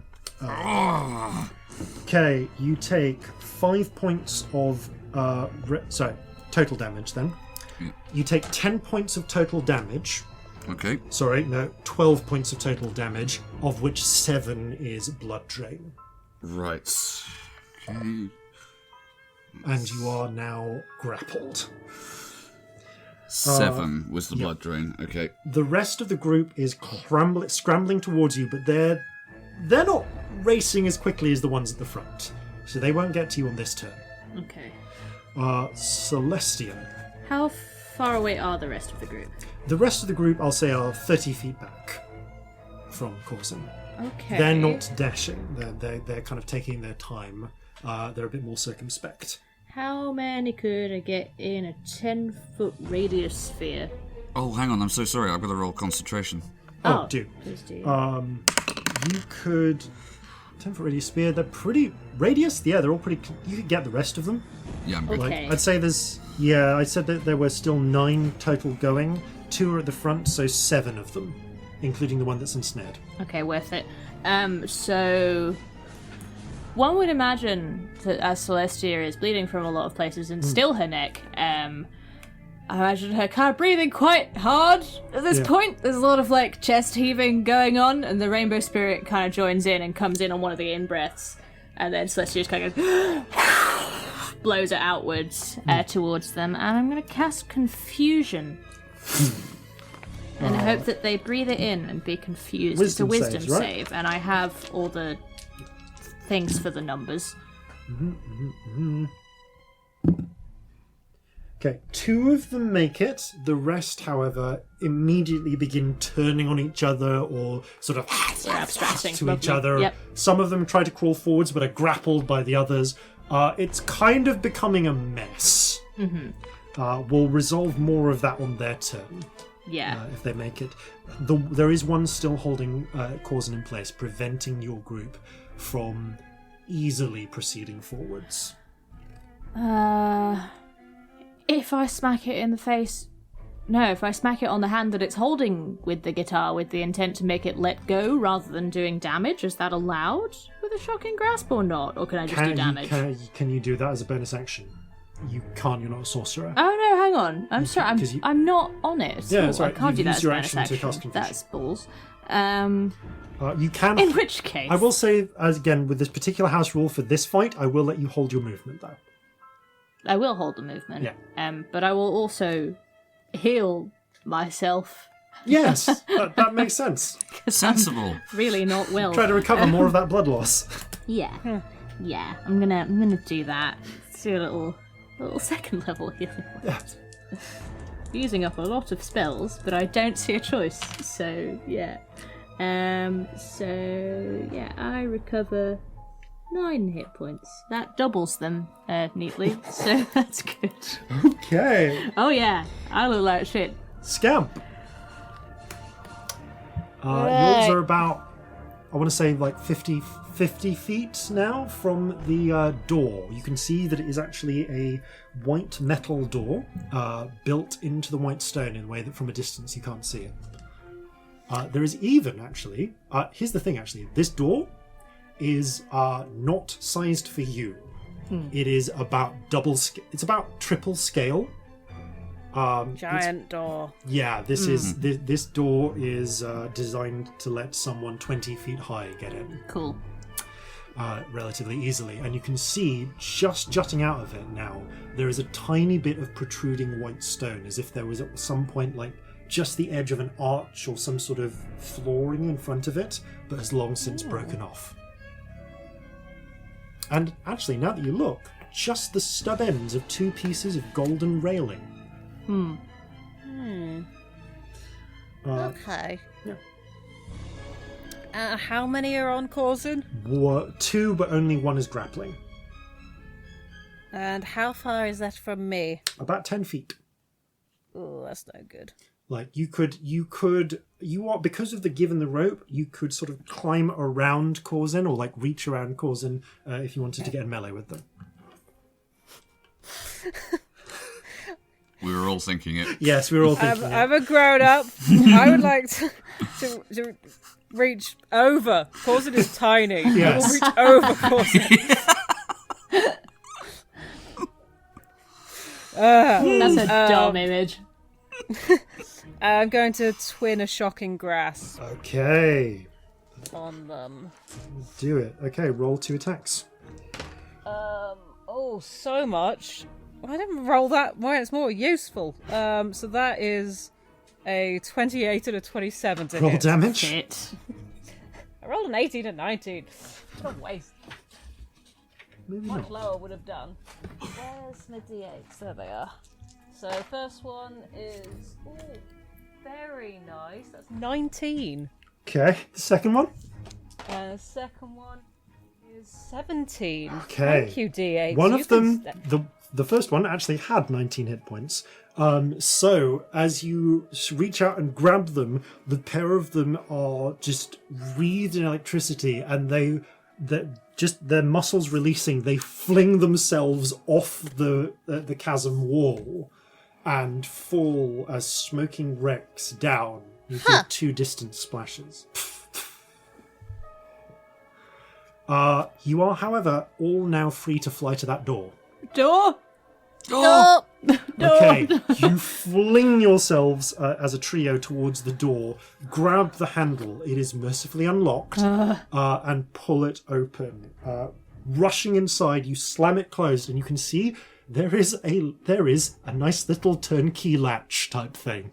Do that. Yeah, you turn it, with a sound that actually is a little bit stronger than you would expect for like a little latch. You hear a heavy as some sort of bolt seals into place. Moments later, you hear the sounds of hammering and scrabbling at the door. The Nobody handle home. turns a couple of times. Still concentrating on the confusion for the next minute, if that's relevant. It is relevant. Also the ensnaring strike. Before those hands are then dragged away by their confused companions. You look around. You take a few moments just breathing. Oh. Ow. There is, at this moment, no one else around. Little bit of sit down. Yeah, that was horrible. Whew. Corzin is going to speak towards the door. Goes, well, fuck you two. Oh, fuck all of them. Oh, I feel a bit lightheaded. Does anyone else? Yeah. Yep. Come here. I feel peculiar. I feel unusual. You get a cure wounds, and you get a cure wounds, and I get a cure wounds. Well, Thank you, Oprah. Maybe we should take a little rest. Yeah, actually, let's do a rest rather than do that. Okay, And does see this how- look like a place we reasonably could? I'm glad you asked. Looking around, you can see you have entered via this huge metal door what appears, as far as you can tell, to be some sort of viewing gallery. Oh. There is a wide open room with what appears to be tall, wide glass windows. They actually extend slightly, so you could walk up to them and look at, like, kind of see around the corners slightly, providing a view of the canyon. Oh, so the window and the door is the same. Yeah, place, the door is next to the window, so it kind of enters into the same chamber. It is about, what would this be, about 40 feet high with a slightly arched ceiling to support the weight above. And you can see that there are spaced accordingly, about 40 chairs, slightly raised up at like a tilt, so that up to 40 giant-sized people could sit down and observe the chasm from inside. There are gathered around a number of large circular pots of white stone, of cloudstone as far as you can tell, filled with dry, dead, brown earth. And what look like spindly, fossilized trees and shrubs, long dead. There are... you can see that on the other side of this room, there are 2 huge doors, both closed, which seem to lead onwards, perhaps to other sections of this little complex. However, they are currently closed. You can tell that there are latches on the inside, which are not currently locked, but could be. Let's lock those. You Yep. run over. Which of you tries to latch them? I Whichever of think us I'm gets there dizzy and I first. throw myself in one of the big chairs and lounge because Yeah. I think I'm the worst on hit points, and that feels like realistically what I would do if I was that Yeah. injured. So, Corzin, you try and get to one. Scamp, you try to get to one. Yeah. Okay. Makes sense. Because you can fly, this is a lot easier for your height, Corzin. Although, interestingly, there are actually two sets of latches on these doors. One at about human height, one at appropriately giant height. Are these like those doors you got in certain castles where there's like a really large door and then a smaller door within the door? I yes, was but actually it's thinking more- about the doors in schools, Oh, specifically yes. usually special needs schools where you have all the handles high up Yeah. so that the kids can't get them. It's like that, except that for accessibility, there are actually handles that you can get Yeah, there are to. handles downstairs Yeah. as well. So yeah, it's not like there's a separate door though. These appear to be two different latches on the same door. But so Corzin, you fly up to one, the top one, and try to close it, but it doesn't move. Scamp, you try and turn the lower one because it's the one you can reach, and both latches turn and close. Oh, It won't budge. that was convenient. Do you need a hand? Yeah, come on. You go over, reach the lower one, turn it, both latches close. There we go. Oh. Do you reckon we can manage a rest without being eaten by anything? I think it's worth trying. Coulson will fucking love assess the one. current surroundings. Does this place look This at least place relatively is secure? fairly sealed off, as far as you can tell. The chairs, by the way, are not made of stone.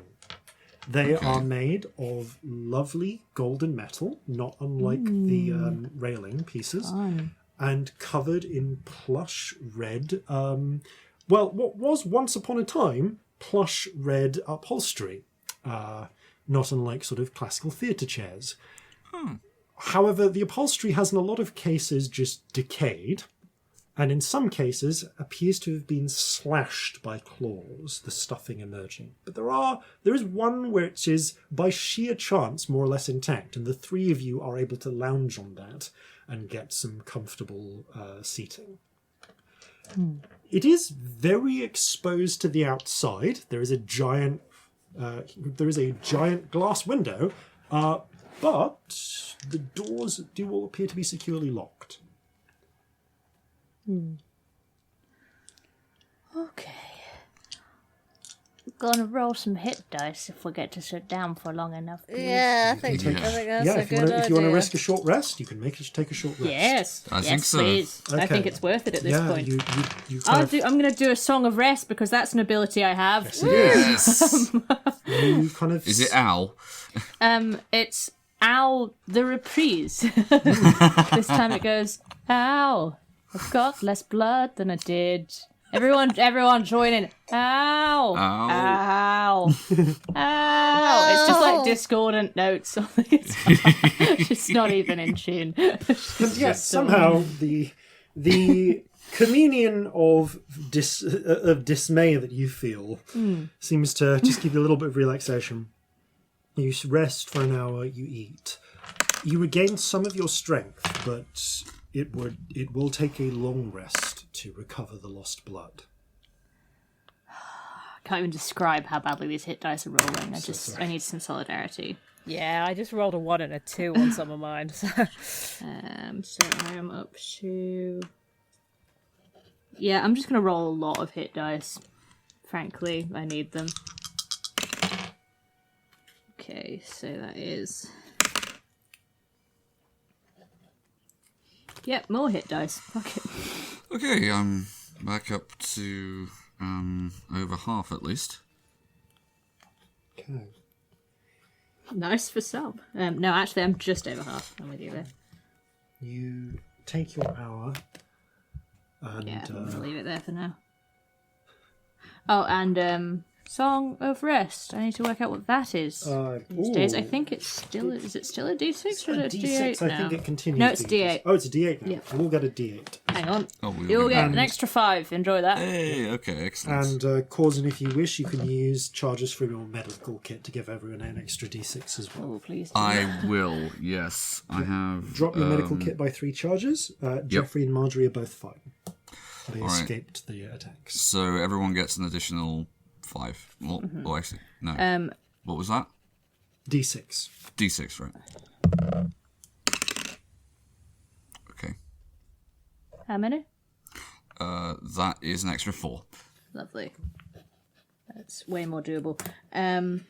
I was going to say something. What was I going to say? Oh, yeah. Did you say our bleeding HP went up at all, or does it stay the same? Stays the same. Stays the You same. need a long rest to recover lost Oh, blood. I can't have regained one of those hit points then. Excellent. Yeah. Cool. You are still drained. Looking up as you're resting, you take the opportunity to study around, and I'll say because you've spent an hour here, you notice this. There are in the ceiling sockets, for all there is a better word. Small inset pieces of the stone, surrounded by little golden metal. Some of them are empty. Some, you can see, have dark, dull grey crystals. Some are just intact. One of them appears to have been smashed, and there are small shards of it on the bit of chair below. The room is poorly lit as well. You're only getting the dim bit of illumination that comes through the window. Okay. I want to touch one of those. I kind of want to touch them. Okay, They do you want look to fun. touch one of the ones that... the ones on the ceiling are like 40 feet up, but if you want to touch one of the broken pieces on the ground, you can. I Yeah. feel like Scamp probably gets there first. But Okay, yeah. you get there first, you pick it up. Yoink. It feels like cool stone. Is it fun? I touch it. Feels like cool stone. Maybe a gemstone of some sort, but... It's not enormously fun, but I quite like it. No, I want to touch the ceiling ones. Yeah, me too. I think that'd be a lot of unnecessary effort, but I kind of still want to. I'm not going to. Following... Marjorie, touch it, please. Marjorie flutters up, taps one with her beak, makes a sort of vaguely rock-like sound. Following you notice that the little gold circles around them are actually connected by a thin gold line. Ooh, And this where's line it go? goes down next to one of the doors, with 2 little circles, and one at about giant waist, sort of like chest height, one at about human chest height. I want to touch that. Okay, it has a small glyph in the middle of it. You touch it. Just roll me a d20, please. Uh-oh. 12. 12. There is a brief glimmer for a moment from one of the intact crystals in the ceiling. It goes from a dull grey, just for a couple of seconds, flickers a brilliant sort of sunlight white, and then goes dark. And the broken one just sort of makes several sparks, and then goes dark. That is interesting. Nothing else happens. I wonder what it's supposed to do. Maybe it lights up. Because they lit up briefly. Scamp, you can fix things, can't you? If you want to spend 10 minutes, you could collect the pieces together if you were able to get up to 40 foot up to the ceiling and try and restore the broken one, yes. Yeah, it's worth the effort. It was just a thought I had. I don't know how I'd get up there, though. That's the first light we've seen that we haven't made since we got here. Yeah. Maybe Is not that going worth to it. attract attention? Yeah. But Yeah. it might also keep them away, because they don't like lights. They were scared of light. I As can you- also just make light if we need that. for like the fraction of a second it was lit. It was like the whole room was just like bathed in. It was like being out in the noonday sun. Oh, okay. Yeah. Like a really powerful glowstone sort of thing. Or like a solarium. It reminded you of the day orb, yeah. I'm going to try and fix it and see if Marjorie can carry it up. Okay. Oh. Try and take it down and see if you can. So yeah, That's sensible. I think the only characters who can get up there without flight are Jeffrey and Marjorie. Marjorie, Jeffrey, teamwork. Okay, roll me a dexterity check for Jeffrey, I guess with advantage, because Jeffrey can like climb up the little metal bits to get there. Because Marjorie's assisting.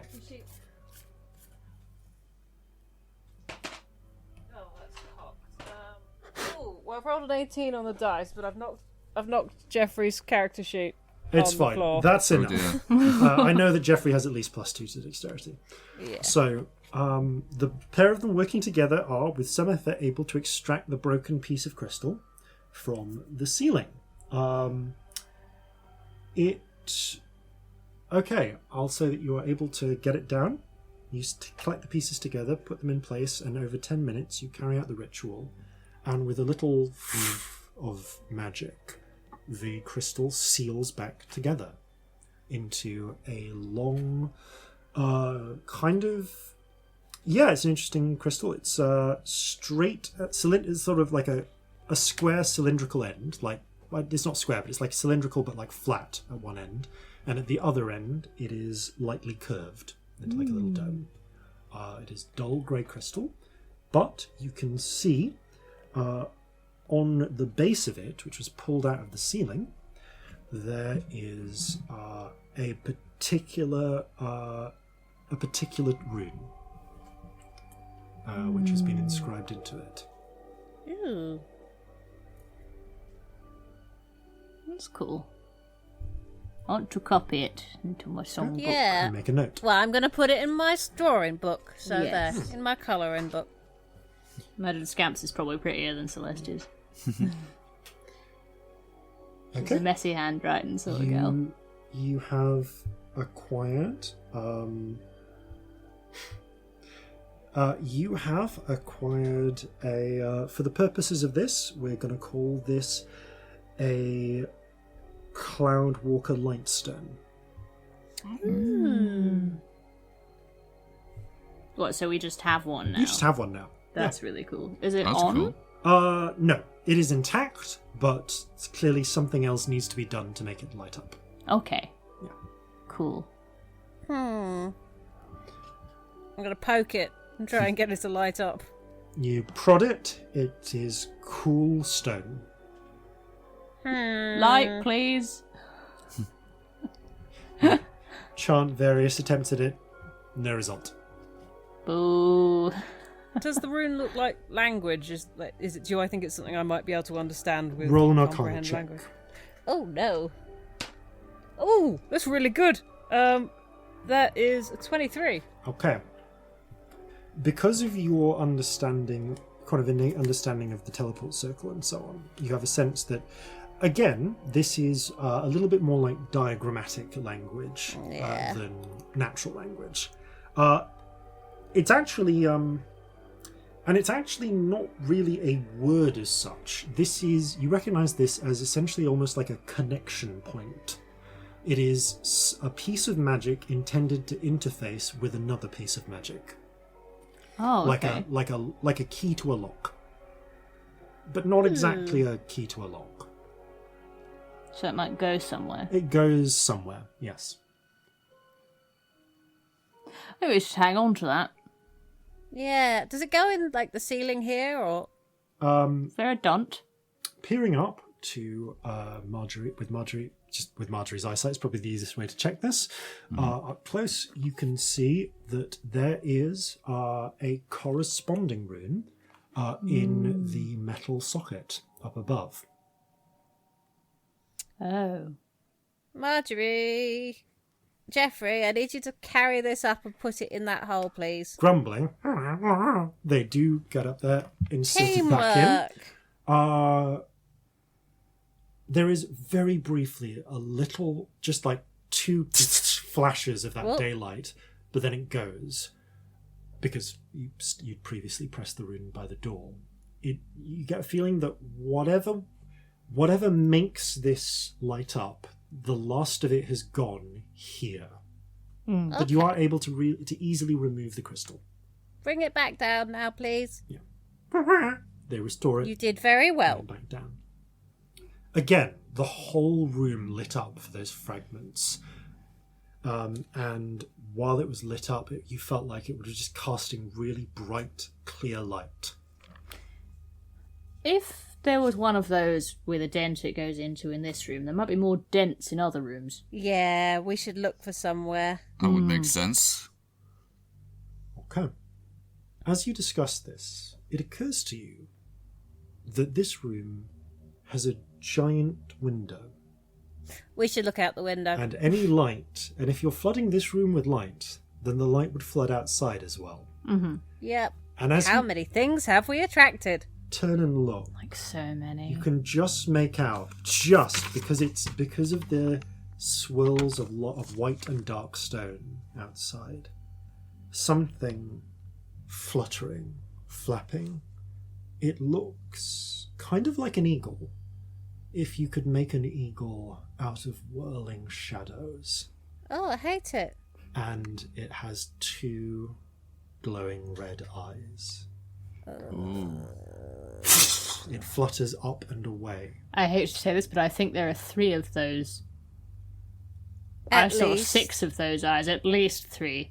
That doesn't mean there are all of them, but there are definitely at Yeah, least 3. okay. I think we should go. I think we should go through one of these doors so that we're away.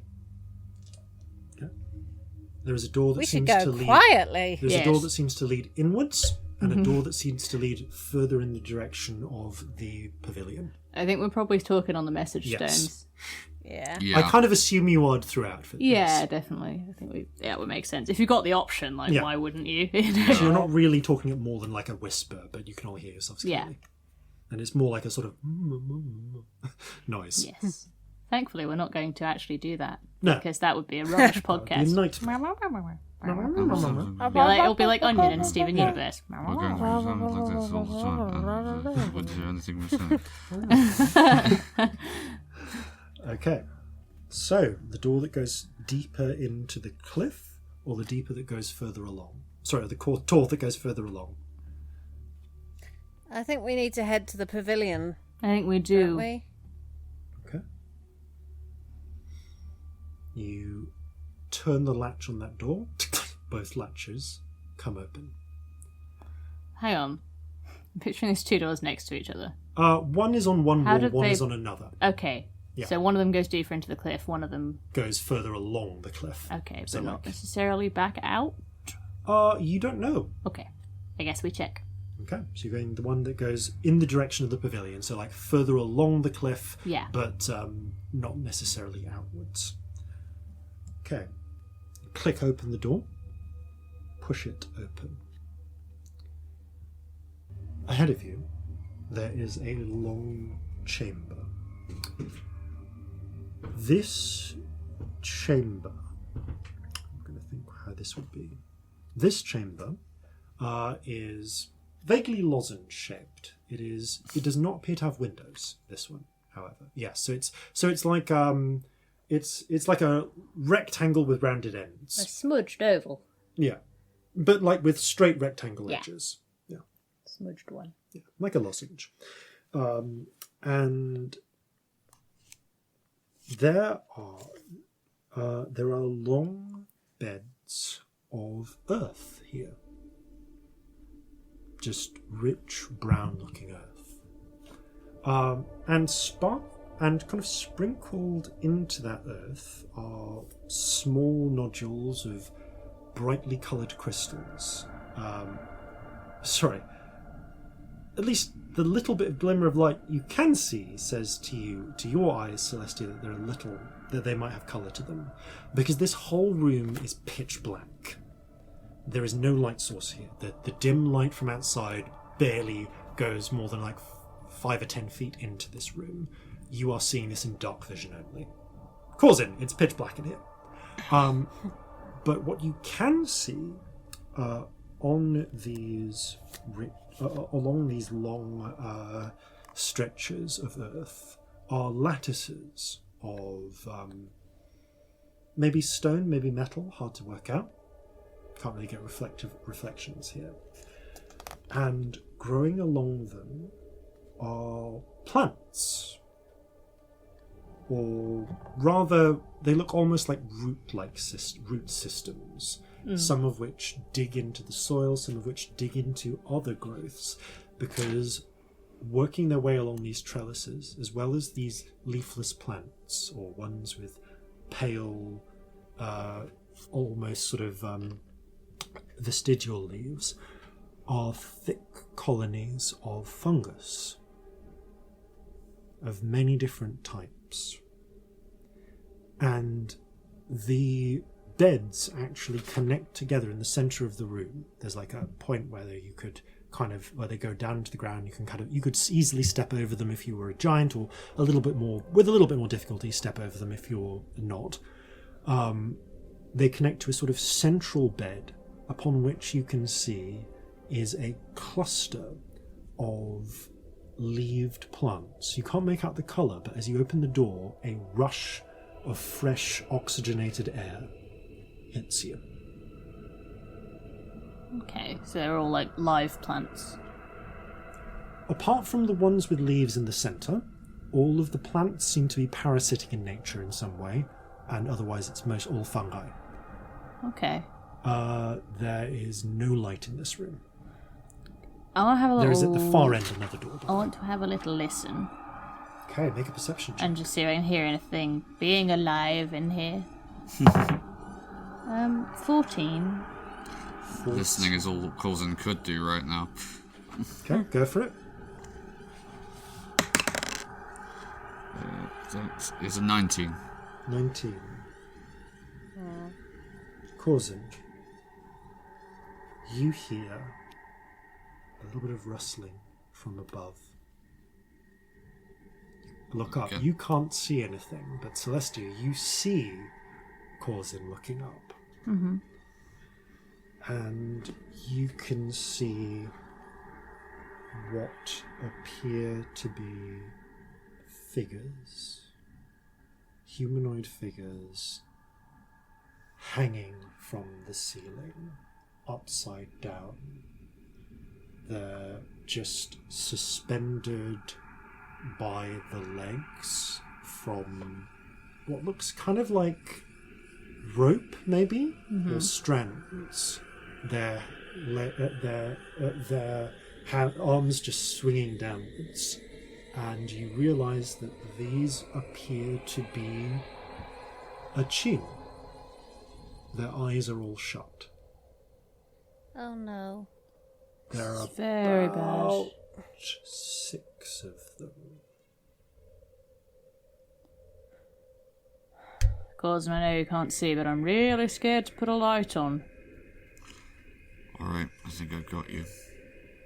How many? 6, but not necessarily hostile. Do they look like normal Achine? Hard to tell. There's no colour. There's no, and their eyes are closed. Alright. Are there any other doors or whatnot in here? Yeah, there's one at the end. Alright, let's move in that direction very slowly then. If those are the people who lived here, rather than monsters... We need to know. Yeah. I'm going to send a single dancing light. I'm going to get ready to just a slam little the bit. door. Yeah. Okay, yeah, so you're all on one side Maybe of the we're door. all in the doorway, Yeah, actually. you're in the doorway and you send the little light up. Because I'm with the guitar sound. Ding, just a very little one. It gives you, it's a little purple tinted, but you can see them up there. There is a little colour, but it's like the colour is slowly being leached out of them.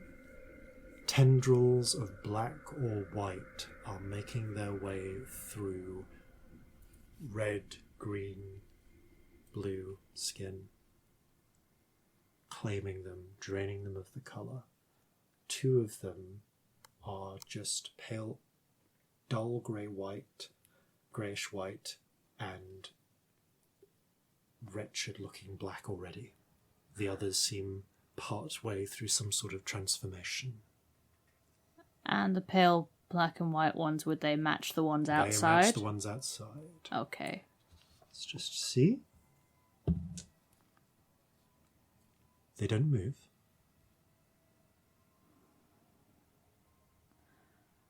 I don't know how to get the ones that are being taken out. Could we cut the vines and get them down? I think we should try, shouldn't we? Yeah. Looking more clearly, these aren't vines, this is silk. Oh. It's not like full-on spiderweb, but more like a single strand anchored to one of their legs, which goes all the way up to the ceiling and anchors there. I think we've got to try, haven't we? Yeah. Yeah, if I cast Fly on Corzin and he goes up and brings them down and then we cover him, does that work? Yeah. I can do that. Because you don't make noise when you move, do you? No. No. All right. I should be able to cut them free easily enough. What about the 2 that are taken already? Do we leave them? Are they I gone? don't think we can do anything. I don't think we can. I don't know how to reverse that. But maybe the ones that aren't gone might know something. And they might have a chance. But If if we we, wake them... If they wake up, I'm sticking them there. What do you mean? I mean, I'm taking them out before they can get to us. Yeah. Okay. Okay. So, you quietly cast Fly on Corzin. Corzin, until you interact with them, I don't need a stealth check from you. You are soundless. All right. As far as you can tell, their eyes are closed. I am going to move upwards then. I'm going to do a slow circle of the group, just so I know exactly who it is I'm cutting down and who it is I'm leaving for the moment. I'm going to leave a dancing light Just by them. by Corzin's head, Yeah. like where Yeah. you would hold a lantern Yeah, so as behind not to you. blind Yeah. yourself, but so that you Yeah. can see forwards. Cool. Also, are they, like... You said they're all kind of in a group. Are they all vaguely the same height off the ground? Yep, which for these giant appropriate ceilings is 40 feet up. Right, okay. I I'm going to am... hold a frostbite in case anything that shouldn't move moves. Cool. Good idea. I am going to move over to the first one, make sure I have a nice firm grip on at least one part of their body, and bring out Riptide and cut through the cord securing them. So I'd like I think this is a sleight of hand check, technically. No, I'd say this is stealth. I could do either, and I'll lean towards stealth on this because I think you're more practiced in stealth. It's the same modifier anyway. Okay. All right, that's a dirty 20. Nice. You grab hold of one of them. Their bodies are cold, stiff. This is one that is red, but leaching out the colour, becoming white. About 80% of the way done. Now that I've got a better look at them, actually, does this look like poison or disease? That Roll is a medicine going check, through them? please. Okay. Medicine. Okay, that is a... 25. Okay. You could loosely term this a disease. Loosely. All right. A contagion of some kind. You, now that you're up close and looking at them, there's a little dryness that comes to your throat. All 6 of these are dead. Right. Their bodies are covered in dozens of puncture marks. and bite fuck. wounds. They have been drained of every last drop of blood. I am going to signal down to the others, wave, shake my head, and just draw a finger across my throat. All of them are dead. But as you watch, very slowly, you can see the colour continuing to be leached. You, with that higher check, you could work out that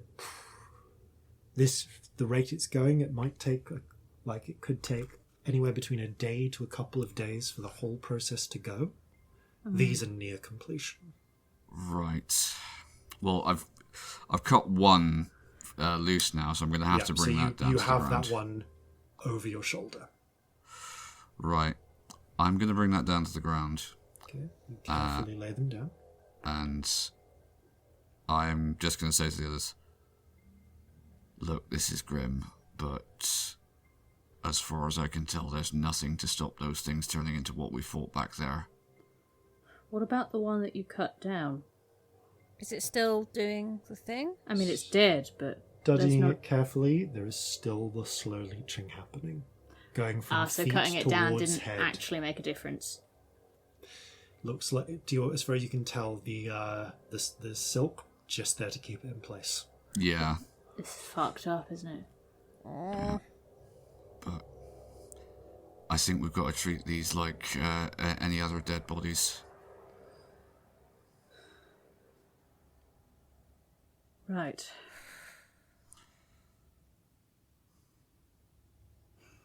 I'll do it. And Corzin will make preparations to behead them. Okay, are you gonna take any others down first, or are you gonna do the red one first? I'm gonna do this one first because it's just here and Quietly, convenient. And yeah, Okay. Two of them are ready. Two of them are going to wake up if we make any noise. I would.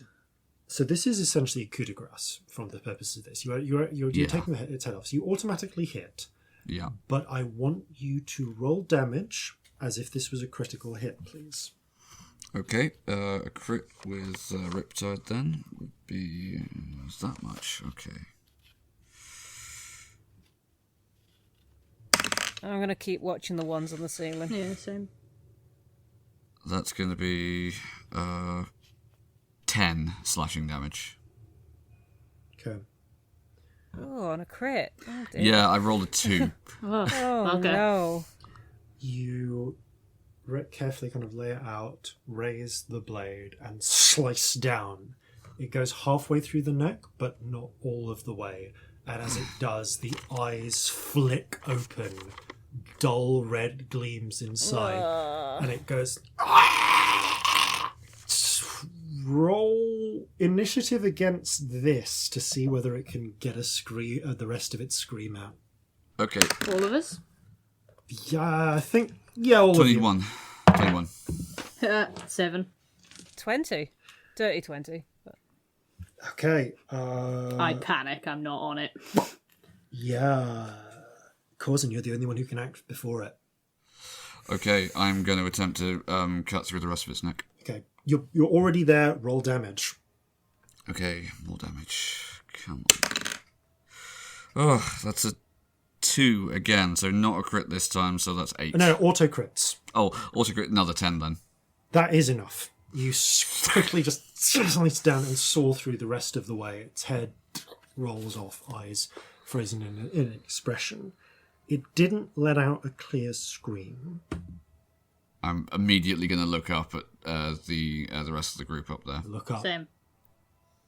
You begin to hear a sort of shuffling as two of them start to, the two that are complete start to roll their shoulders, stretch, leisurely starting to awaken. Can I cast a fireball? Yes, you can. Nice. I was going to say, I still have fly up, don't I? You catch them all by surprise. So this is a surprise round. Everyone do an action. Okay. They can't dodge. They're waking up, so this does full damage. Does the fireball. So Scamp, you go first.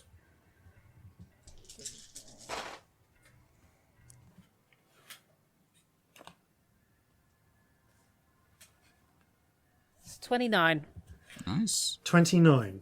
Okay, with a... The room lights up momentarily with with dull red light. You're actually able to see, on the subject of red things, that bush in the centre of the room, bright red leaves. It's breath leaf. Yeah. And in fact,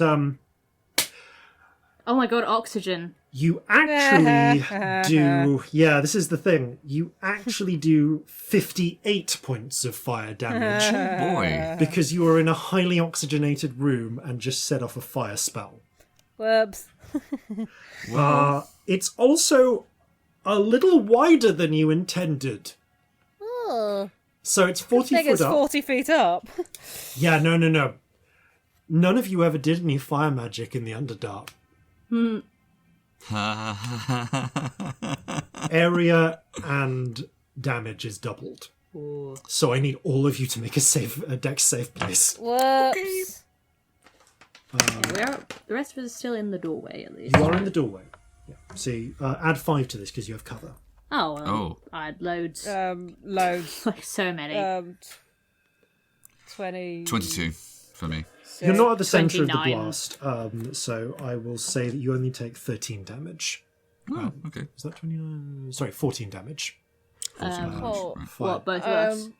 Yeah. I am also resistant. Oh, you take 7. So, yeah. You only take 14 and 7 damage, respectively. However, everything up there just took nearly 60. So it immediately wipes out all 4 of the incomplete Hachna. The 2 that are intact, however, are significantly less so and immediately come to full wakefulness, just shrieking in pain. So Celestia and Corzin, what do you want to do? You get your surprise actions. Well, I still have fly up, don't I? Yep. And they're only 40 feet away, so I can get into melee range with them. Yes, you can. I am going to shoot up there, and attempt to just cut both of their heads off if I possibly Fair can. enough. You've got advantage if this is a surprise round. Yep. Okay. So first attack then. Oh, that's 22 Hits. Damage. damage. 9 slashing. Cool. Not enough to take its head off, but you do Okay. slash into the neck. Second attack with death.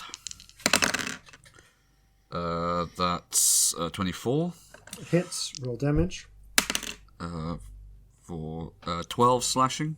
Okay. That is enough. You slice the head off of one of them. It All drops to the ground. Rolling Last with a one, sort then. of popping sound. Yes, 28. Yeah. Roll damage. 10 slashing damage. You slice into its neck, but again, it's not enough to get it fully sever its head. Celestia. They're 40 feet up. 40 feet up. Sorry, I'm having spell range moment. Okay, that's fine. To at the risk of a pun, the last one is hanging by a thread.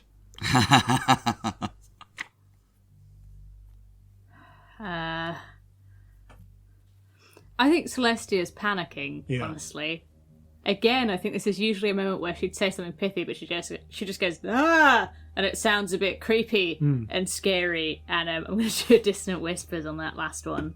Okay. So there's a wisdom save, please. It makes the save, so it takes half damage. Cool. Might still be enough, hopefully. I just want it to die. Yeah. 11, 12. Okay, that is enough. As it sort of makes a gargling sound, something about it just sort of leans into Corzin's cut, and he's able to drag it the rest of the way, decapitating it. You have successfully dispatched this group of maturing Hachna. Huh. Hated that. Yep. Yep. That was... I mean... Also, got to watch what we set fire to down here. Well, only this room in thus here. far has had breath loop. That's the problem. Alright, now that's interesting. Never seen it anywhere except the Underdark. Bit freaked out, if I'm honest. Was going to ask, actually, I don't suppose the Drow know of anyone else who, well, I suppose anything in the Underdark has a relationship with it, doesn't it? Does this look Underdarky? It's mushrooms and breath leaf. Honestly, this looks like what if someone from the surface wanted to do what your dad did and like have a personal like little botanical this garden. is the opposite of a solarium. Yeah, this is a dark greenhouse essentially. A lunarium? No. Yeah, yeah. This is a lunarium. It's a place to grow underdark plants with no light. Is there any rhubarb here? Because that's how you grow rhubarb. It's how you force rhubarb. I mean, it doesn't go red if you give it light. No, but like you need to start growing it in some light. Yeah. Just to kind of like knits her brow for a second with a vague like half grin. This is a solarium for people on the surface. Somebody's just trying to do a bit of Underdark for fun. Now that you look at it, yeah, this is actually was at some point a fairly cultivated little garden. It's not been tended in eons. The like all of the fungi, all of the parasitic plants have overgrown. Honestly, it's kind of impressive that they're still alive. Like but probably the breath leaf is doing something to do with that. But yeah, there is this little room full of surprisingly alive plants. This is the opposite of my dad's greenhouse. Huh. Never thought of people doing it the other way around. Why the fuck would you want to? Well there's only... Go on. This place predates the Drow Empire, doesn't it? Does it? Might do. Drow Empire's 800 years old, so actually... Maybe. That would only be, it'd be the 900s. Yeah, I suppose it would, actually. So Maybe. it's just that this stuff is just interesting plant life from another environment. It's not connected to an empire of spider god worshipping crazy people. Dickheads, yeah. Yeah, it's I like mean, this... the spider gods were around before the Empress was. The Empress is just the first one to unite the Drow. But it might not really be connected. It's like there's Even if some, it's the Might same. not. there's some people who grow plants from Haldanos in Jover. Like, there are some plants that don't grow because the climate's different, but some do. On the vein of spiders, though, a bit worried. Yeah, that's silk. Puncture Yeah. marks, silk, we're in a cave. The story is the Drow went into the cave and found the spiders. Even if this is not related to the Drow, which I don't think it is. Those No, things that's- bite, though, don't they? They bite and they drain blood, and then Yeah. they have no blood. Yeah. But we haven't seen them making silk. No. Actually... Nor, I mean, correct me if I'm wrong, but nor have we seen them making perfect puncture marks like that, have we? They've just bitten us. Looking at our own wounds, what Here's does the it look thing: like? the wounds were there are puncture marks in your flesh. There are also bite marks, and there were a mixture of the two On the bodies. people, It is broadly consistent. Yeah, these aren't like necessarily like Okay, so puncture there might marks. be wounds from Yeah, it. these are consistent wounds with the ones that you have received. As if someone with a broadly humanoid mouth bit into you and tried to suck the blood out of your veins. Right. But the silk might come from whatever it was that was outside the window. That Yeah, would be it my might. thought. Is there any I can gather up and look at? Oh, or did yeah, it all there are get 6. burned up in the... Yeah, no, good point. Well, there is one strand you can. I suppose. No, they were hardy enough. That's actually No, there'd be a technically- strand on the body on the There's the floor. strand on the body on the floor. I guess, yeah. I'm going to slightly retcon one thing. Those two up there didn't stay up screaming. They dropped to the ground and then you cut their heads off. Fair enough. Because I realised, yes, the silk would have just burned. Fair enough. But you do have one strand which you kept. And examining it, it is a lot. Oh, nature check, actually. Yep.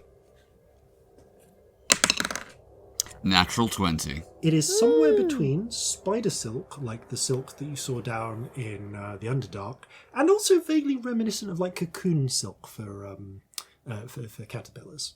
Well, it certainly looks like Or like silkworms. something produced this internally. More. It's sticky Like what? at both ends.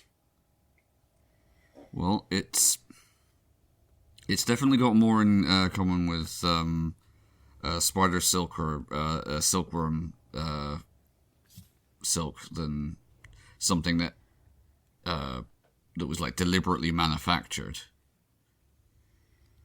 Moth. Okay. Yeah. Yeah. There was a big flapping thing, wasn't there? Yeah. Scary moth. Lepidoptera. Let's keep an eye out for caterpillars. Oh, fuck, that's disgusting. Yep.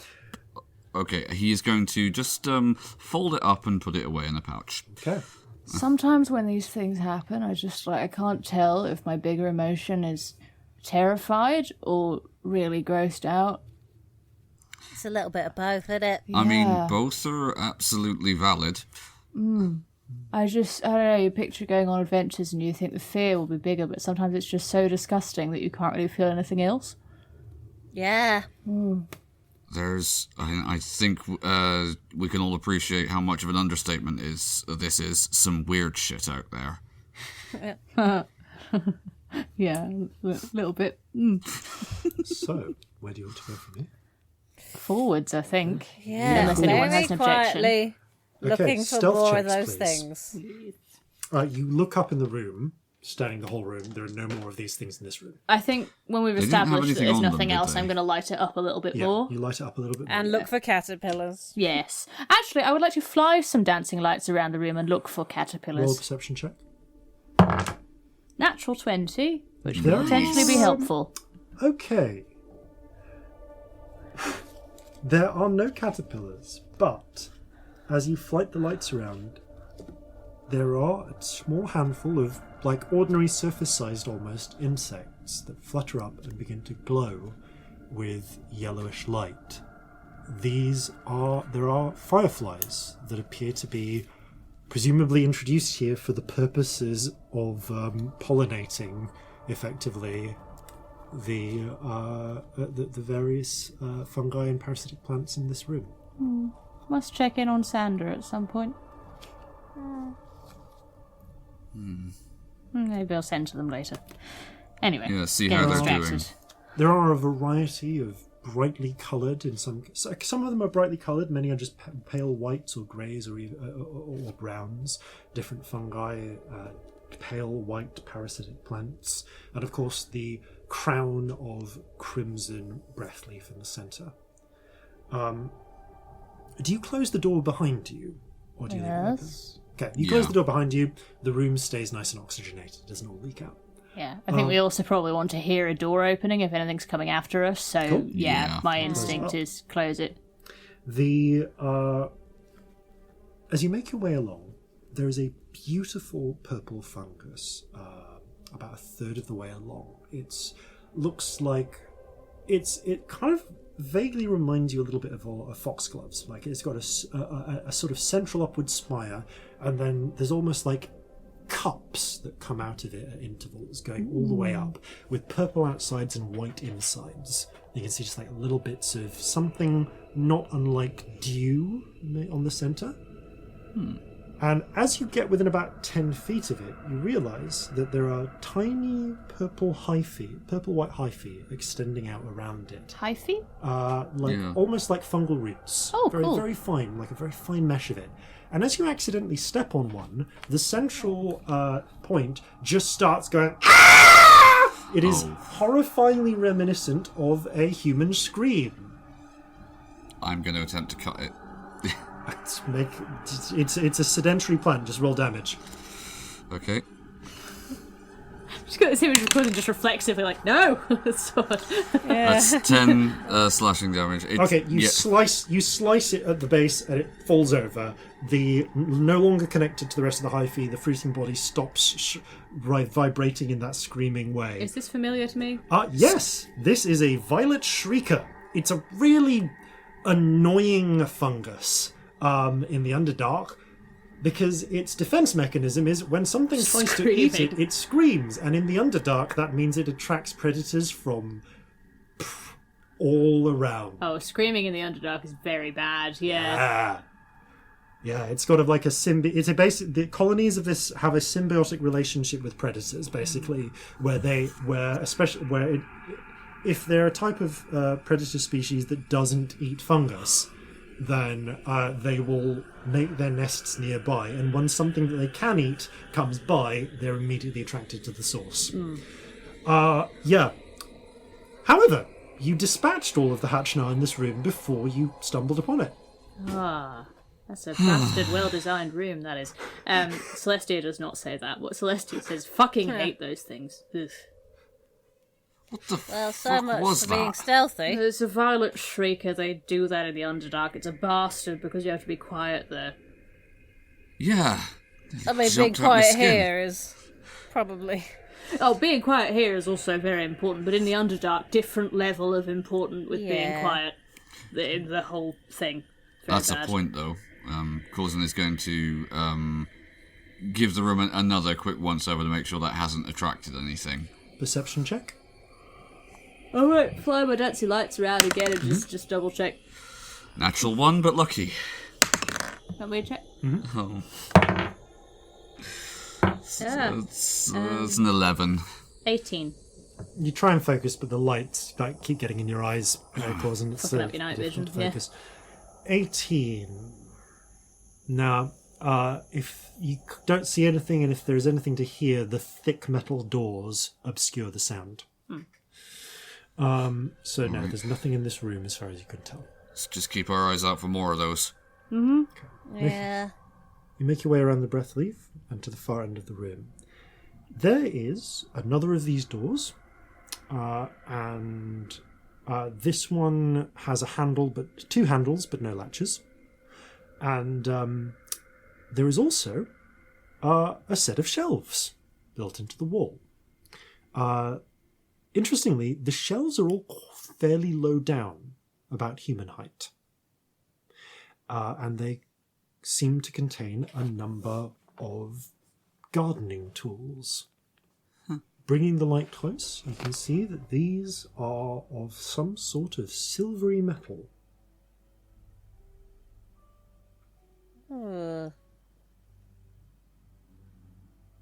There is a trowel.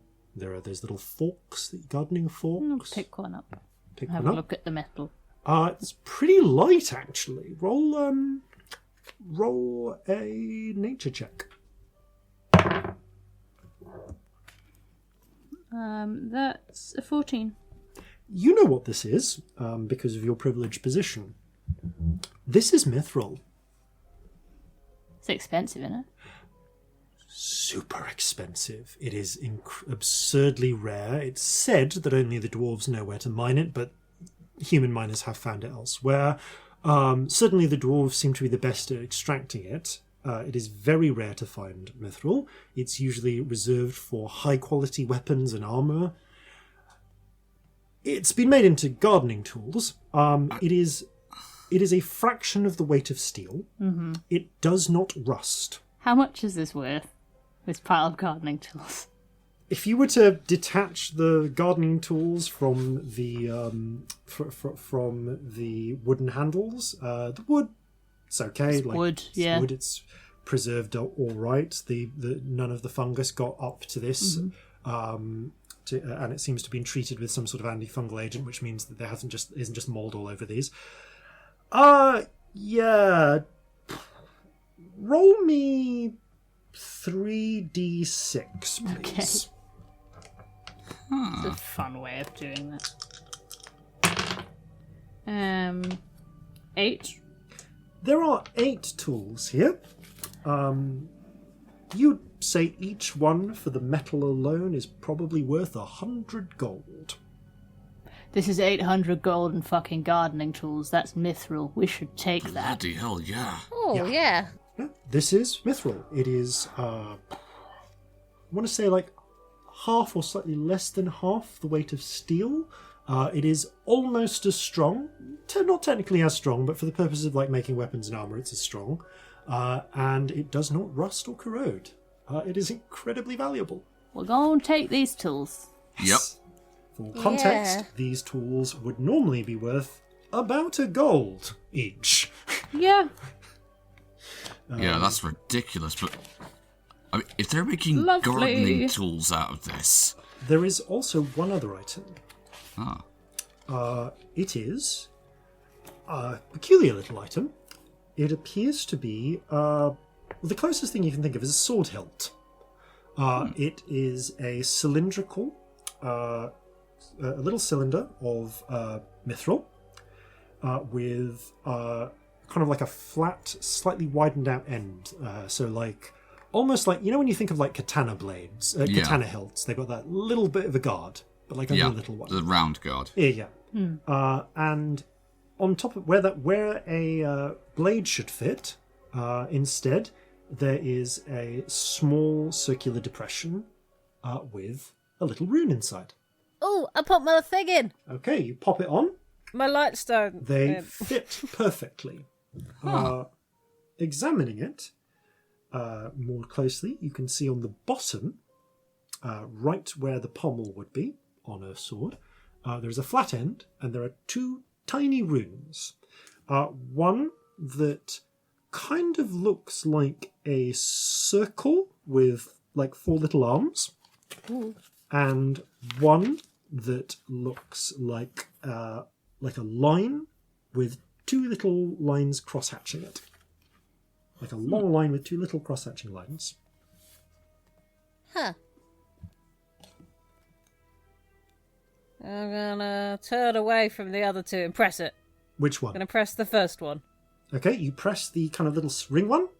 Nothing happens. And press the other one. Press the other one. Immediately, the crystal on the end flares with the light of a day orb. The room is cloaked in bright daylight. Celestia, it's really painful. Ow. And Put my sunglasses down. appearing along the shaft of the handle are runes. Not runes.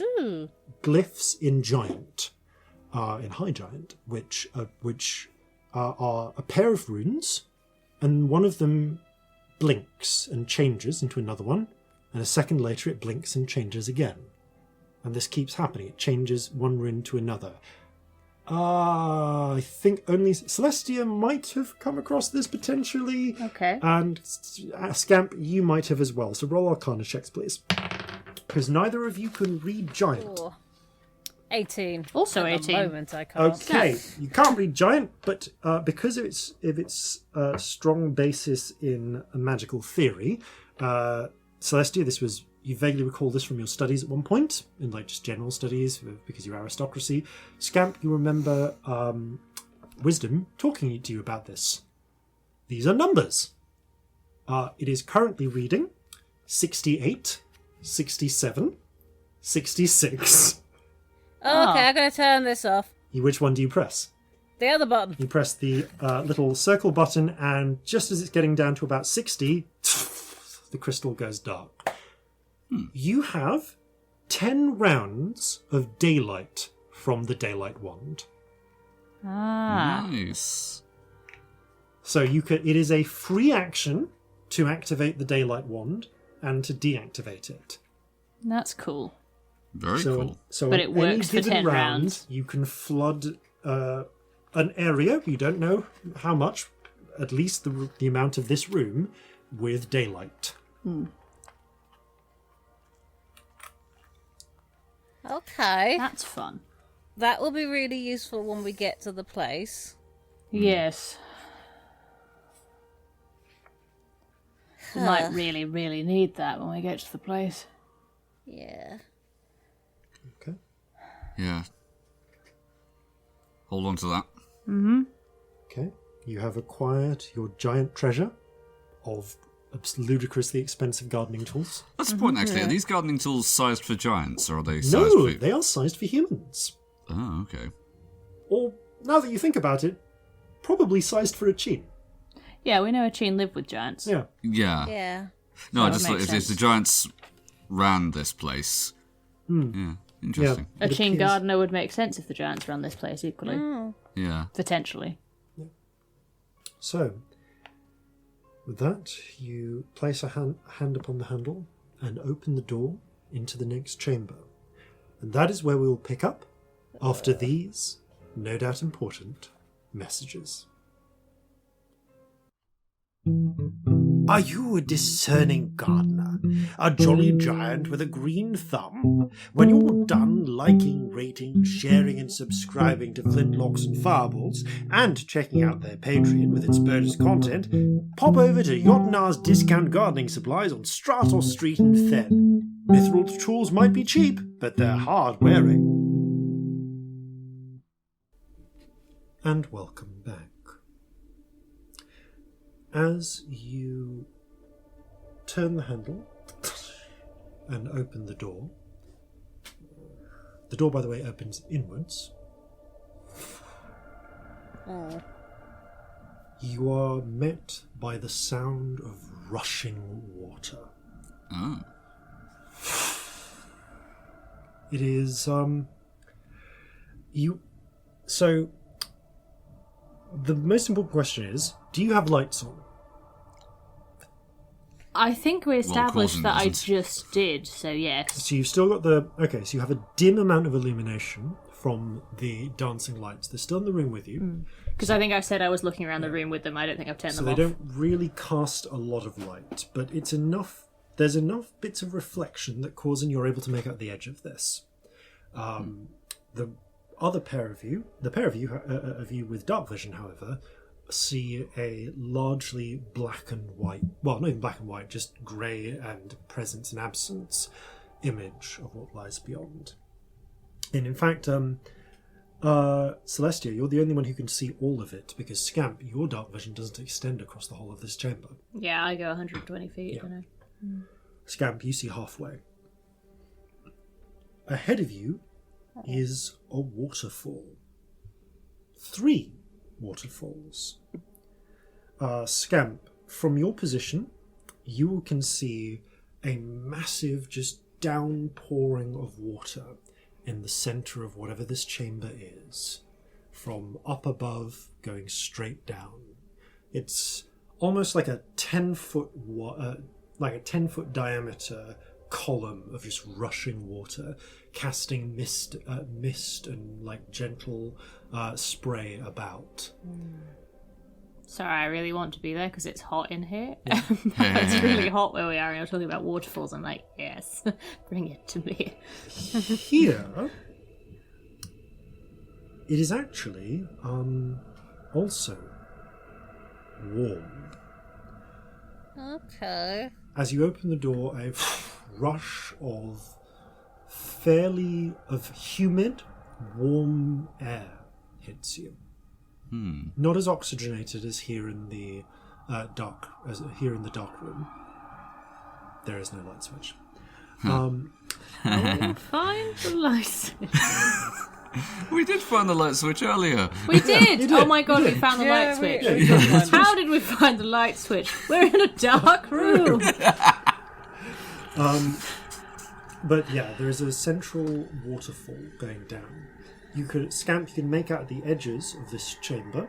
There are 2 more that seem to come from almost like little stone aqueducts that run out from the ceiling and just deposit 2 smaller waterfalls on opposite ends. So, Celestia, you can see the whole of this though, because that's about where your dark vision sort of fades to grey. Scamp. You can see that ahead of you is a cylindrical 120-foot diameter room. And as far as you can tell, it goes down. You can't tell how far down without going in there, but you can see ahead of you what seems to be a staircase with a metal railing. The dim glints of light, of purple light off it, indicate that it is metal and probably also golden. Stairs going up or down? Down. Down. You appear to be at the top of a chamber. So they go down, stairs, and 3 waterfalls. 3 waterfalls, but the waterfalls, from your perspective, are middle, left, and right. because Okay, and the stairs they are spiral stairs that go off to your left and down. Cool. You can tell they go down because on the opposite end there is another set of spiral stairs, the corresponding helix, that comes out of a door there and also curves downwards. And you can see this chamber is filled with trellises, just metallic, sort of crossbars and hatching that is designed to support plant life. Mm-hmm. You know it's designed to support plant life because the remnants of the plant life is here. Long climbing plants, their leaves long decayed, still remaining just like when it turns winter and ivy goes and it's when you cut away honeysuckle and you just get like the grey branches. This room is full of grey, dead, fossilized plants. If you look up, can you still see any sky? No, because this doesn't connect through. At the top, you can see there is a domed roof from the oculus of which the water is coming through, and you can see there are a number of shattered light crystals arranged in a circle around it. These have been deliberately smashed. Related question. Does it look like anyone has come down these stairs recently? How would you like to find that out? Well, By the way, everything is coated in a thin film of moisture here. Okay, so, like, dust is out, but it's stone steps, isn't it? Yeah, stone steps, golden railing. Right. Railing it's actually double railing. There is railing at giant height, and there is railing at human height. All right. You get the feel, like, from the description Celestia is murmuring to you, because you can't actually see this. Yeah, I will describe. It sounds like this was probably once a phenomenally opulent, garden of some sort. Like, there are all sorts of different plants. There are around that central waterfall. There's actually like a tiered structure. It's like a whole other staircase that spirals up with layers and layers for where different rooting boxes are held. There are things where like topiary trees would have come out, but they're now long since dead. This whole room should be filled with vibrant plant life, but this one was the surface plant life room. Right, okay. That makes sense. Looking up, seeing no roof, looking down and seeing we have to go further down. Yeah, if you... I start shredding my shirt cuff. Yeah, if you want to see how breathing far a bit quicker down, than usual. It's not full-on panic, but it's clear, like... Irritated. Yeah. Well, no, it's not. Yeah. Agitated, rather. Yeah, agitated. Yeah, I rolled and it's not a proper... Yeah. She's not properly freaking out, but... You know. You'll need to go into the room to see how far down this goes. Why is it always fucking down? Right. Let's look then. Okay. Yeah. I'll walk Don't into worry, the room. we got your back. Thank you. Peering down. It goes down at least 120 feet because your dark vision winks out there. I can't tell how far down we need to go. It's just spiraling staircase and what was probably beautiful arboretum. They did say, didn't they? There's no Underdark here, but there are other things in caves. I suppose this is the other things they were talking about. Yeah, I hadn't really made the connection, but... Well, I think it's safe to assume we're not geographically necessarily where we were. No, that's true. The temperature changed and the time of day changed. That's actually an interesting thing. There is... I guess this would stand out to all of you. Corzin, it stands out most to you, though. Because as you look up, you can very faintly see dull red, really dull red around where the water is coming from. Like a ring of dull reddish glyphs. Almost like if you... What I want you to imagine is if you heat iron up so that it's not like glowing red, it's just slightly red, and then you turn the lights off. Yeah. Yeah. I would point this out to the other two. What does that mean, then?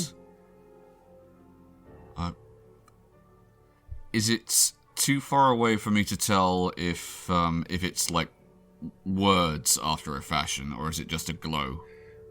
You can tell that it's the same sort of glyphs that you're used to seeing on giant-made magical artifacts. Oh, it looks like, well, similar to the glyphs we saw before, so I would guess that's some other form of magical something. I mean, I'd be a bit far-fetched, but it couldn't be a glyph that's making water, could it? I was thinking that. Or bringing it from somewhere else. Yeah, maybe this water isn't... There's not bloody lot of a it it's river, making. you know? Yeah, geographically speaking, from what you've seen, you are right now in the middle of cliff. Actually, that's a point. Am I able to touch any of the water from where we are?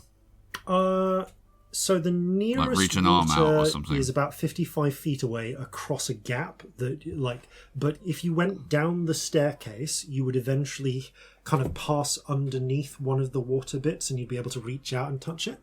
Okay. But in terms of touching any of the water, actually, yeah, all you need to do is brush your hand against a surface. There is mist everywhere. All right. This, It's like honours. yeah. This, if there was any light, this would create a very pleasing effect. Okay, if it's being brought from somewhere else, I will have Corzin very gingerly taste a tiny bit to see if it's salty. Oh, that's clever. Appears to be fresh water. Well, it's coming from somewhere else. There's a hell of a lot of it. Or it's the same... Well, I mean, there is a lot of it, but it could be that they've just got some water that they're using over and over again. Or like in a big cycle. Yeah. Could be. Could be. I mean, Scamp. That's Yeah? that spell you can do where you can jump from one place to another. Do you think it might be something a little bit like that? Like But bringing water. But for things, not people. Well, maybe. But, I mean, there are spells that make food and water, aren't there? There are. Yes, I have seen. It's just a very there big are- scale. Like that. There are spiritual spells that make food and water. I kind of want any. I guess. Oh, I don't know who would the best person for this check would be. It might honestly be Corzin. Maybe Celestia could as well. Could try and do an Arcana or maybe Religion check. Either are as bad as each other for Corzin. You'll get different results depending on what you check. 18. Okay, with Celestia's education, I'm going to go religion. Okay. But no, it would be very biased religion. I'm going to go Arcana. She probably knows slightly more about that because she knows, I think, a lot about one type of religion. Yes. So Arcana. And that is 17. 17. Sorry, I realised that I said the check and didn't say the number and what looked at check you like is you yours? should know it. It was 18. What check? 18.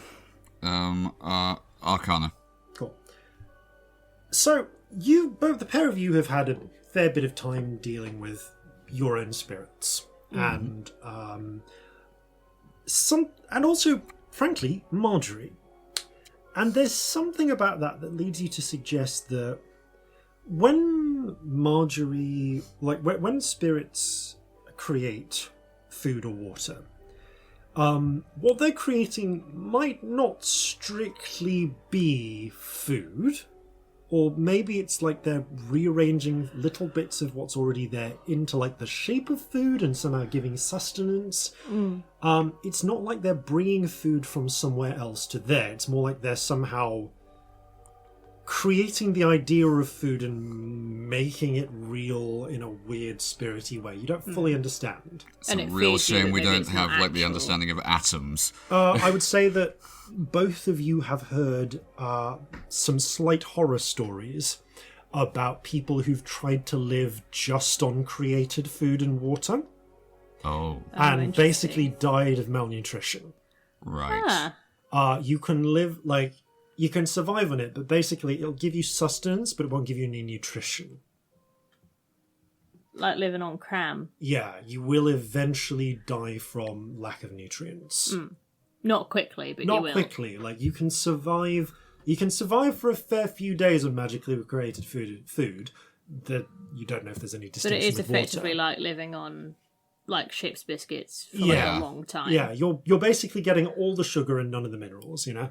Right, Like, yeah. it keeps you alive, but it's not good for you. You'll probably get scurvy. Yeah, like there are legendary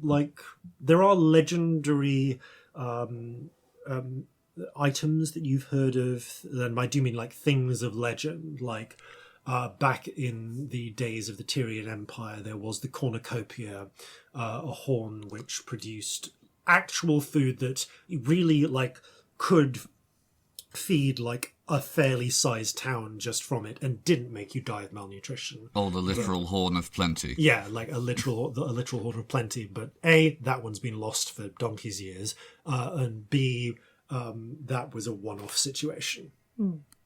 Like, you're into real miracle territory there. Okay. Interesting. But this is not like that, is what So you're this saying. is creating water. It It's could be that it's created water, but presumably it would then have to go somewhere. It could be that it's magically transported water, or it could be that they just have a pump system. The runes, though. Powered With the by Arcana magic. check you have, then yeah, that's one of the conclusions you could go to. It could just be a pump system pump, but powered it's by powered by magic, magic, okay. because yeah, like I mean, you're familiar with other ways to pump. The most traditional pump is the water wheel. But, you know, because conservation of energy, unless you've got a larger river, pump serving as a power source to pump less water than is in the river itself, that's not really practical. So magic certainly can be used as a source of power to pump. Or it could be that the runes are doing something else entirely. Could be heating it. It's warmer in here than it was. That's true. Actually, again, another weird question. Does the heat and humidity in this place have a, for want of a better term, an organic quality to it? Oh, That's an interesting question. roll a nature check. Okay, yeah. The reason I'm asking is because if it does, that's a 23. Okay, if it does. If it does, it would allow us to infer that it's the humidity is being created by respiration of some kind. Okay. You don't think that there's like a bunch of cows in here, for instance, or something living that's creating the warmth and moisture. Generally, the air you breathe out is warmer than the air you breathe in. Yeah. Yeah, it's a good thought. Instead, it feels as if the air is at a perfect temperature and humidity for growing plant life. Sorry, I'm giggling because a bunch of cows would be such a key change in this episode. Yeah, it would. It's like, we look down, there's just cows. Just turn the corner. I was not expecting that, I'll be honest. Like, it'd be so amazingly out of the tone of this episode. It'd be great. No, this appears to be climate controlled. Essentially, it feels like Red Eyes whatever upstairs were magic just is here is cows, keeping yeah. this in like perfect conditions for growing fairly tropical plants. Okay. Corzin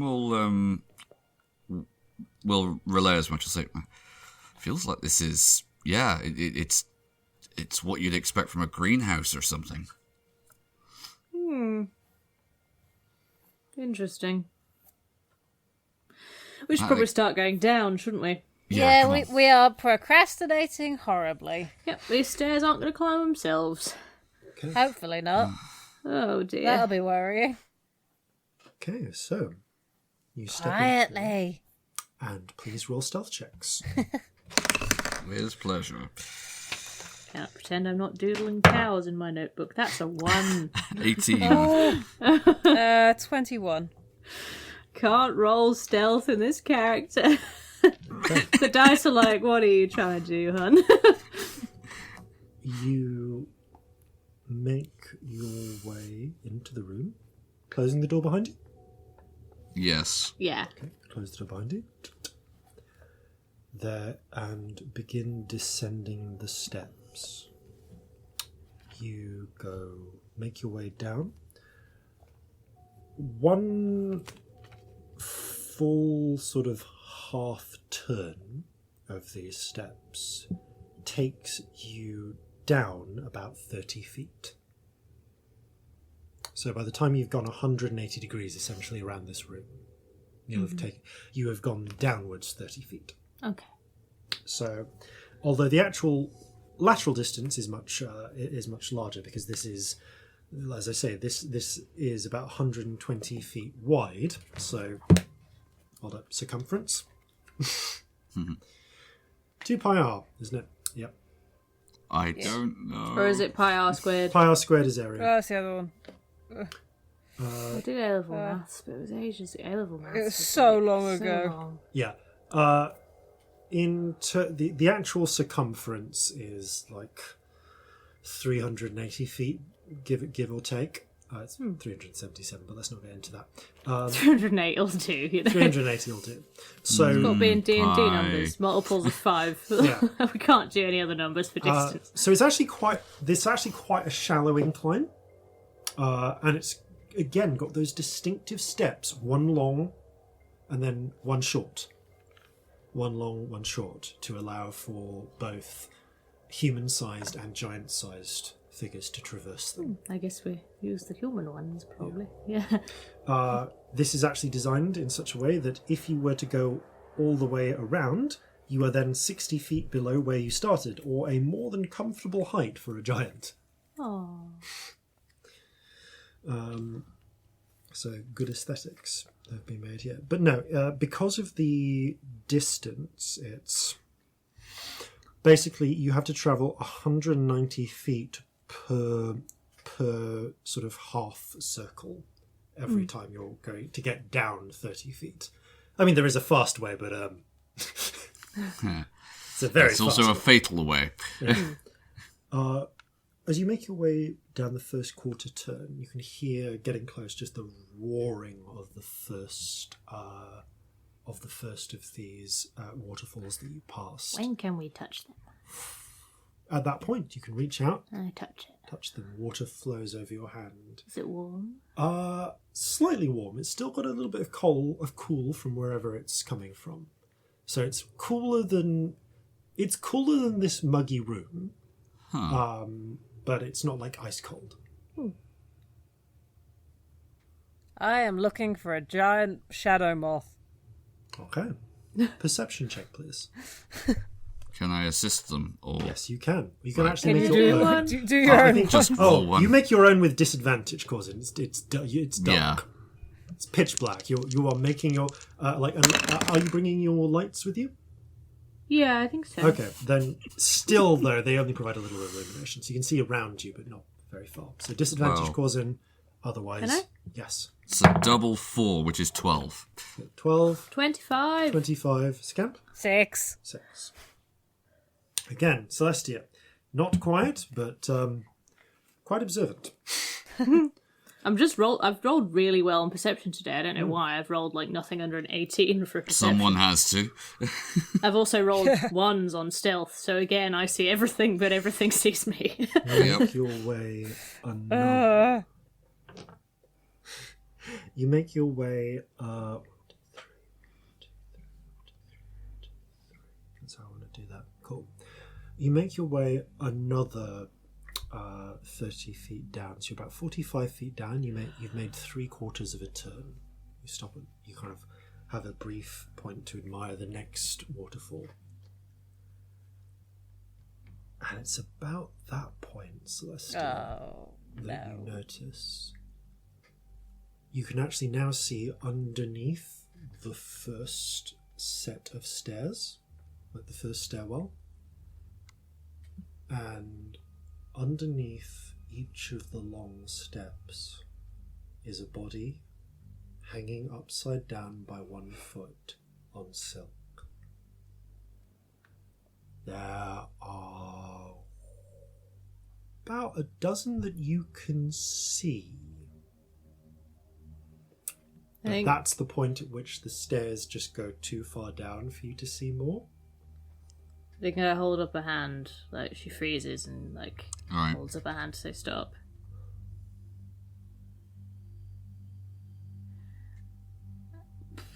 Yeah, it doesn't say anything, just points.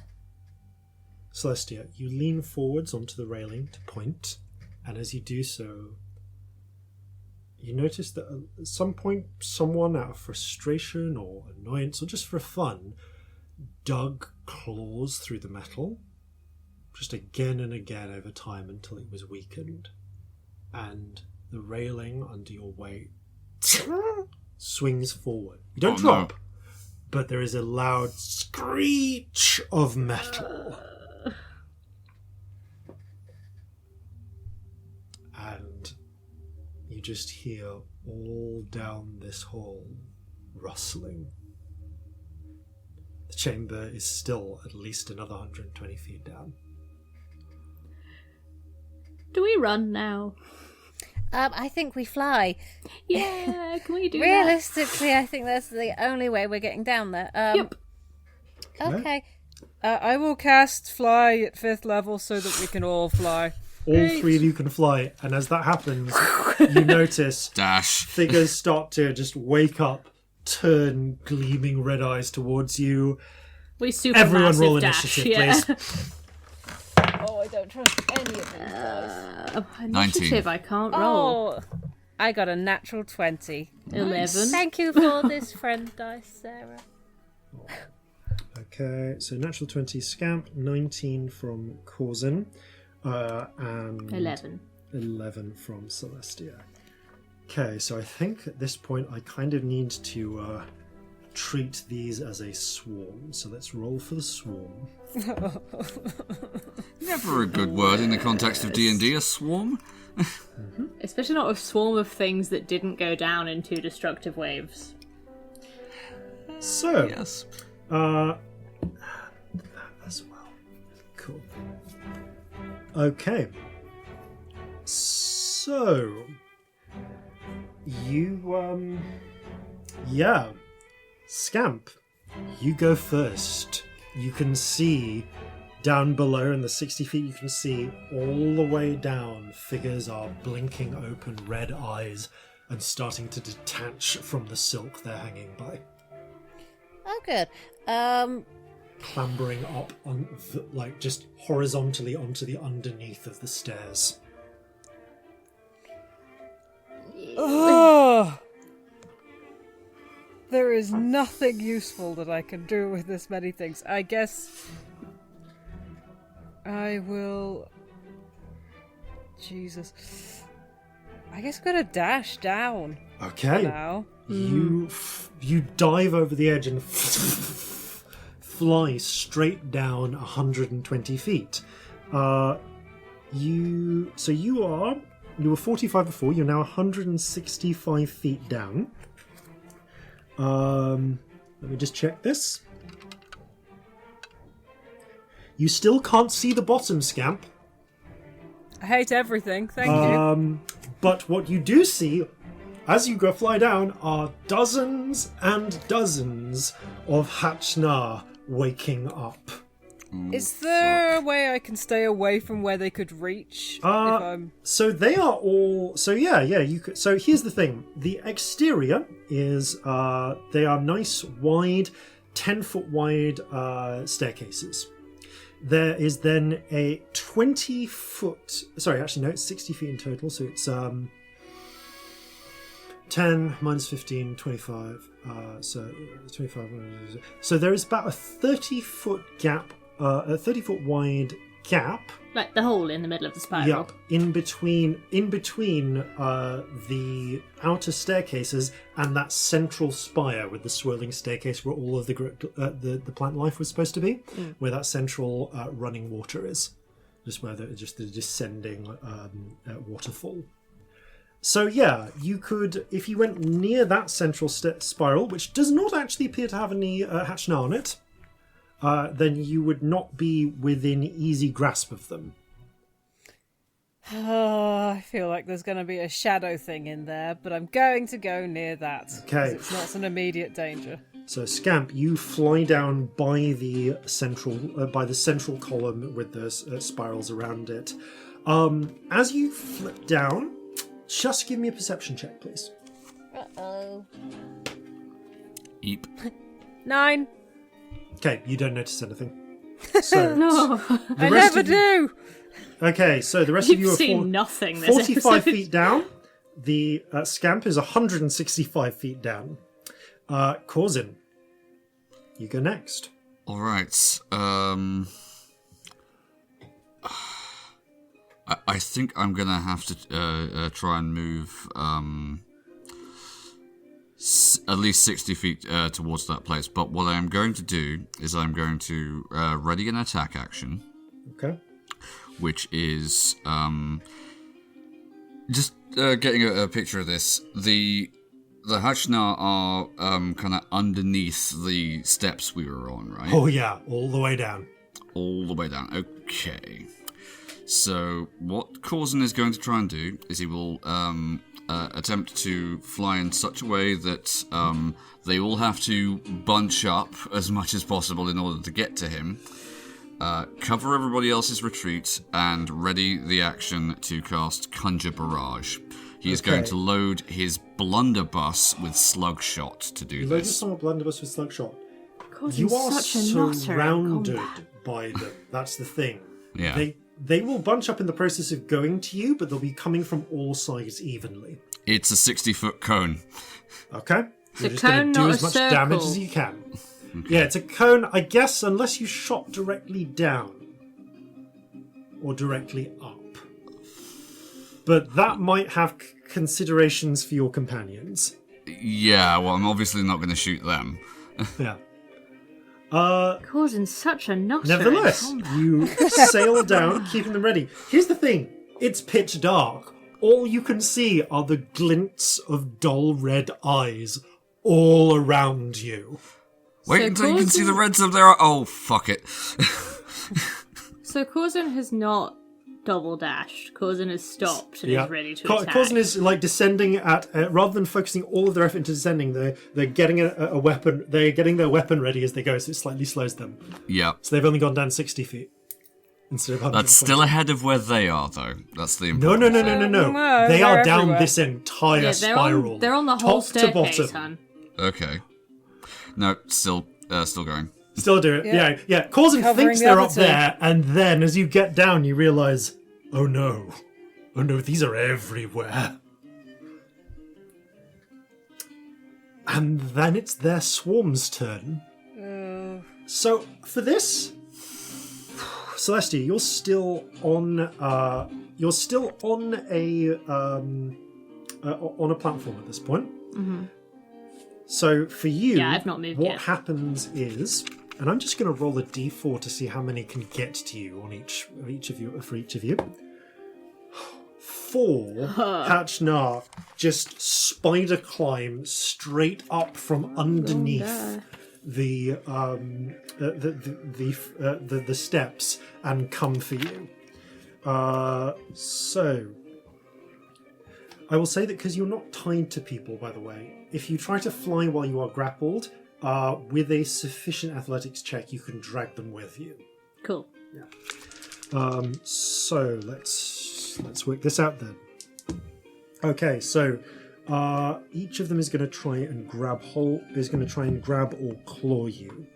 One of them is able to get a grapple on, sinking its claws tight around your leg. One is able to slash you with its claws, dealing 7 points of slashing damage. They are attempting to bite. What's your armor class? 16. 1 manages to bite you. They rolled low. There was a 15 in there. So It's possible that'll be enough. 1 manages to... Why? How are you doing at the moment? 20. It's not 20, but it is 9 total and 4 blood drain. Cool. Oh my god, my max hit points is only just above half. Yeah. Oh no. These are dangerous creatures. So, For those hang of on, you- so that was 11 total. So, and 4 blood drain. Yeah. You are out of Scamp's sight, so there's nothing that Scamp could do to knock that down, unfortunately. Corzin is not out of Scamp's sight, I'll admit.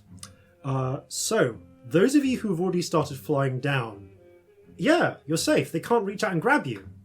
What they can, however, do is hurl themselves off the ceiling and just leap at you, trying to claw and catch you in mid-flight, trusting to their ability to either just sail all the way across or try and grab onto the central column. Tank the falling damage. Yeah. With a good check, they don't necessarily need to worry about the falling damage. Depends whether they catch you or not. So, Corzin, 3 leap for you. Oh, well, more than 3 leap for you, but 3 are able to get close enough to try and attack. Okay. So they're are all going to try and grapple you. Before I shoot them. You have this readied, so actually you get the shot on the 3 of them first. Okay, so yeah, this is Conjure Barrage. So they need to make a dexterity saving throw, DC 15. Okay. 2 of them make it. 1 really does not. Okay, that is 3d8. That is 18 percussive damage, and they do take all of that because it's Ghost Touch. Okay. One of them is kind of winged, like they start corkscrewing through the air as they go for you. The other 2 kind of take the Pepper's damage and are going to still try and claw. I mean, is there anything else in that 60-foot cone? Oh yeah, no. You actually get like 9 of them. These are just the ones immediately relevant to you. Right, fair. I just want to make a point here. You are surrounded by these. Right now, you count 40 that you can see. Right, okay, cool.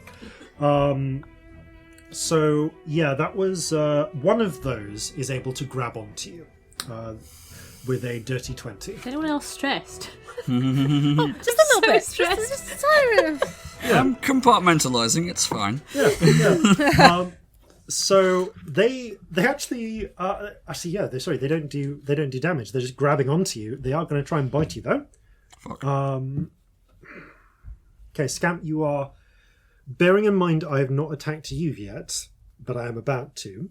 You are able to see Corzin about to be bitten. You have 50-50 odds of changing his fate. I don't have the sorcery points to risk it. Then, I need to be careful. Then, Corzin, you are bitten. Okay. 4. Okay, you are bitten for... so you take 11 points of damage. 11 points of damage. which okay. 8 is blood drain. Okay, that's... it's maths. Yeah. Also, one of them is now hanging to you. They can't stop you flying. They're just holding on for dear life, but kind of just trying to hold on to you and bite you. So they are on 8 you. is blood drain. Okay, right. Yeah. So you have a +1. Okay. 3 launch themselves at Scamp. Okay. One of them is about to grab you. You have 25% chance, you'd say, of deferring them. No, I don't have the sorcery Cool. points to Then risk they it. grab hold of you in a bear hug. They bite down. You take 6 points of damage, of which 3 is blood drain. Okay, that is the swarm's go. However, fluttering up through the gap in between the central waterfall and the outer rings and the outer spiral staircase, you see just about in the glimmer. Corzin, you can faintly see like the glimmer. Like you can't really see this; you can just see the eyes. But Scamp, you see fluttering like an absence of dark vision. This shadowy eagle fly up with glowing red eyes, and this one seems to shift and turn. The smoke, the black form billows outwards into a bone-white Achin. Their eyes glow, 2 wheels of red fire in their... or rather, 2 pinpricks of red fire, I should say, with black irises and red sclera. They have a crest, almost, with the way that their hair feathers are swept backwards. Black feathers with red tips. And their fingers are clawed. They point to you. You have no idea what they're saying, but it's strangely persuasive. Make a wisdom save. Oh, I'm going to use tides. This seems fair. Oh, this is so the time, yeah. 15. You feel like you have even odds of bending this in your favour. Oh, Actually, better than even odds this would be. I will do it. Okay. Oh no, I can't. It's my own save. I can't add to my own things. You can't add to your own things. Oh, it's like barding, is it? Yeah, you don't have any inspiration or anything, do you? I've not had a turn. When would I have given it to them? Cool. In which case, as you stare into their gleaming red eyes, you realise this is all unnecessary. They're clearly just afraid of you. You've walked into their space, and there doesn't need to be a fight. You are charmed. Okay. Which makes... I guess the Celestia, you would see Scamp, as they're descending, just seem to halt for a moment and stare at this bone-white Achin figure. As if trying to listen to what they're saying. Okay, the Elder Hatchnar has taken a turn. Celestia. Oh, there's a lot going on, isn't there? Yeah. So Scamp's below me. Yeah. Does Corzin see this happen with Celestia? You can see, because of the light of the glimmering of the dancing lights around Celestia, you can see that Celestia is kind of being is being like ganged up on. Okay. You again. I really, really need to leave, but I actually don't know if I can take the attacks of opportunity. Give me an acrobatics check. If you can make it, I'll say that you can try. Because I don't think they'd started attack. They had attacked, didn't they? They've attacked, but they're limited effects. I'll give you an acrobatics check. If you can make it, you can get off the edge, because it's just a straight drop out. Cool.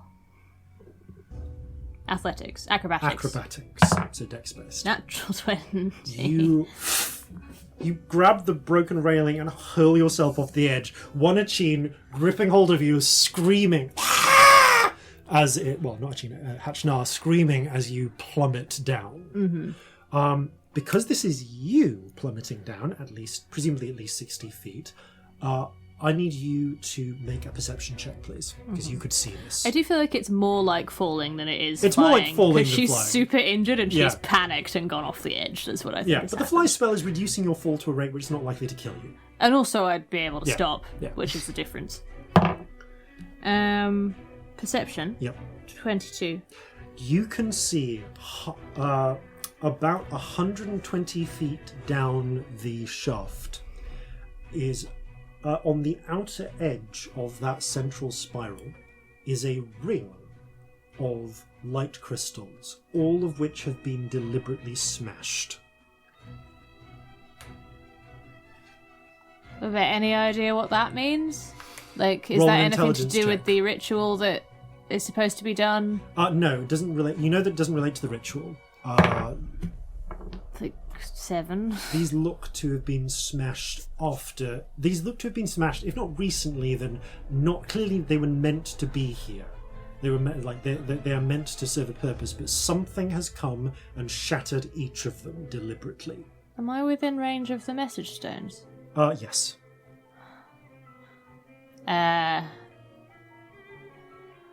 Yeah, got it. Okay. As I'm falling / flying, Yeah. but mostly panic falling because hella injured. Falling with style. Falling with style. Hey. Yes, that's what Yeah. I'm doing. Just go, Scamp, put the light on. Scamp's the one with the light stone, yeah? Yeah, I think Yeah. if Scamp has Yeah. light stone. Yeah. And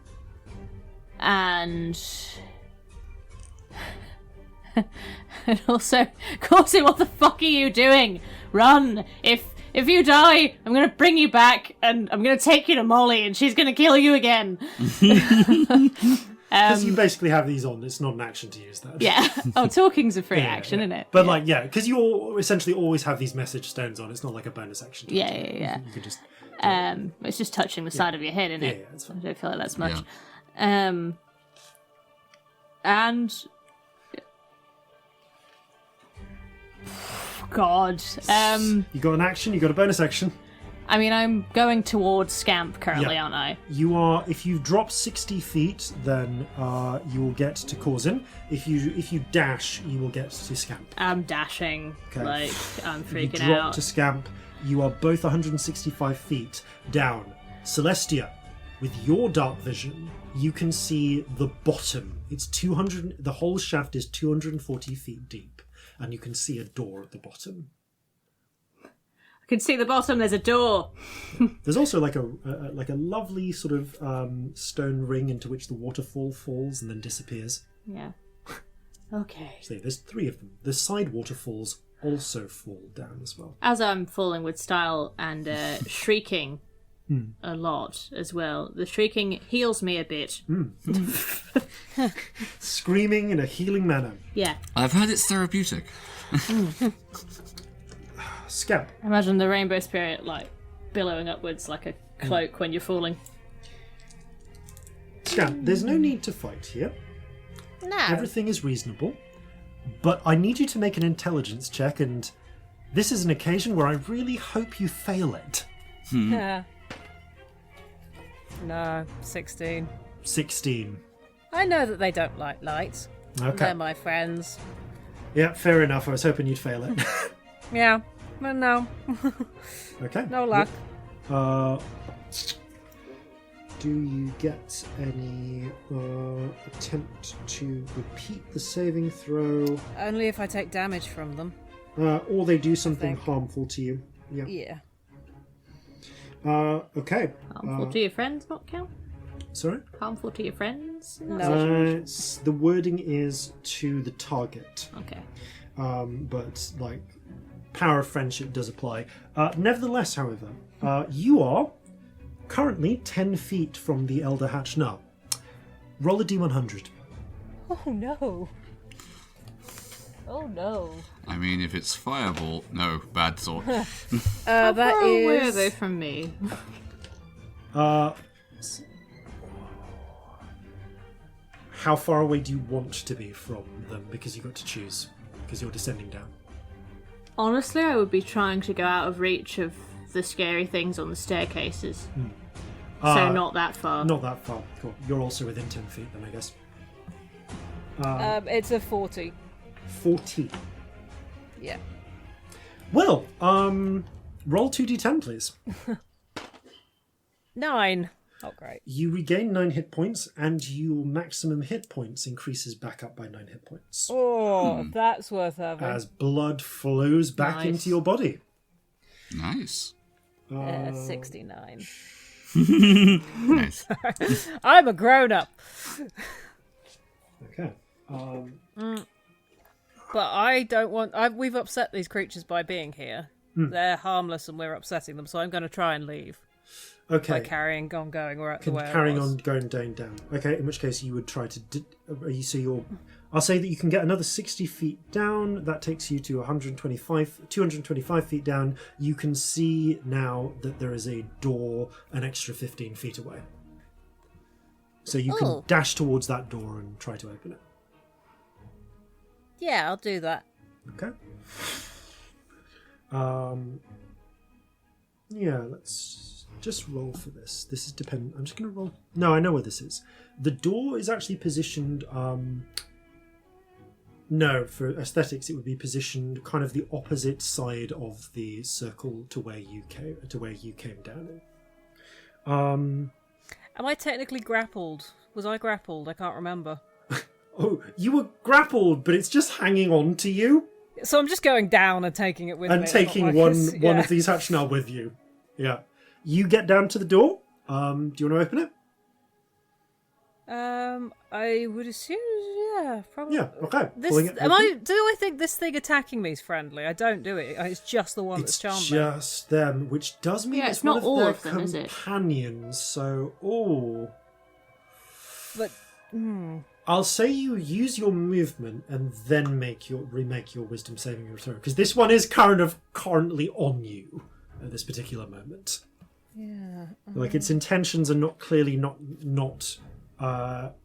necessarily beneficial. and I definitely know they're together because they're the same creature. They're, basically. yeah. Okay, I'll remake the save. That's a 10. If a 15 doesn't do it, there's very little no, chance I'm ever going to no, make this you- save. Not with this. It could be dispelled off you, but I don't know if you have dispelled. No one can do that. No one can do that. I have a thing. There are yeah. ways, but right now you do not. Yeah. You fly down with this friend on hand. Come on, off we get. Off we get. Stop that. I'm going to try and open the door. Okay. It easily opens to your touch. You push it open, and you can see there is the base of the chasm stretching out below you. The chasm the ravine comes to a base along which is running a thrashing river with whitewater rapids. There is just this huge stream of a river of water gushing along, and in the center of it, in a little island up on a little hill of pure white stone, is the pavilion. Oh. It's about 100 feet away.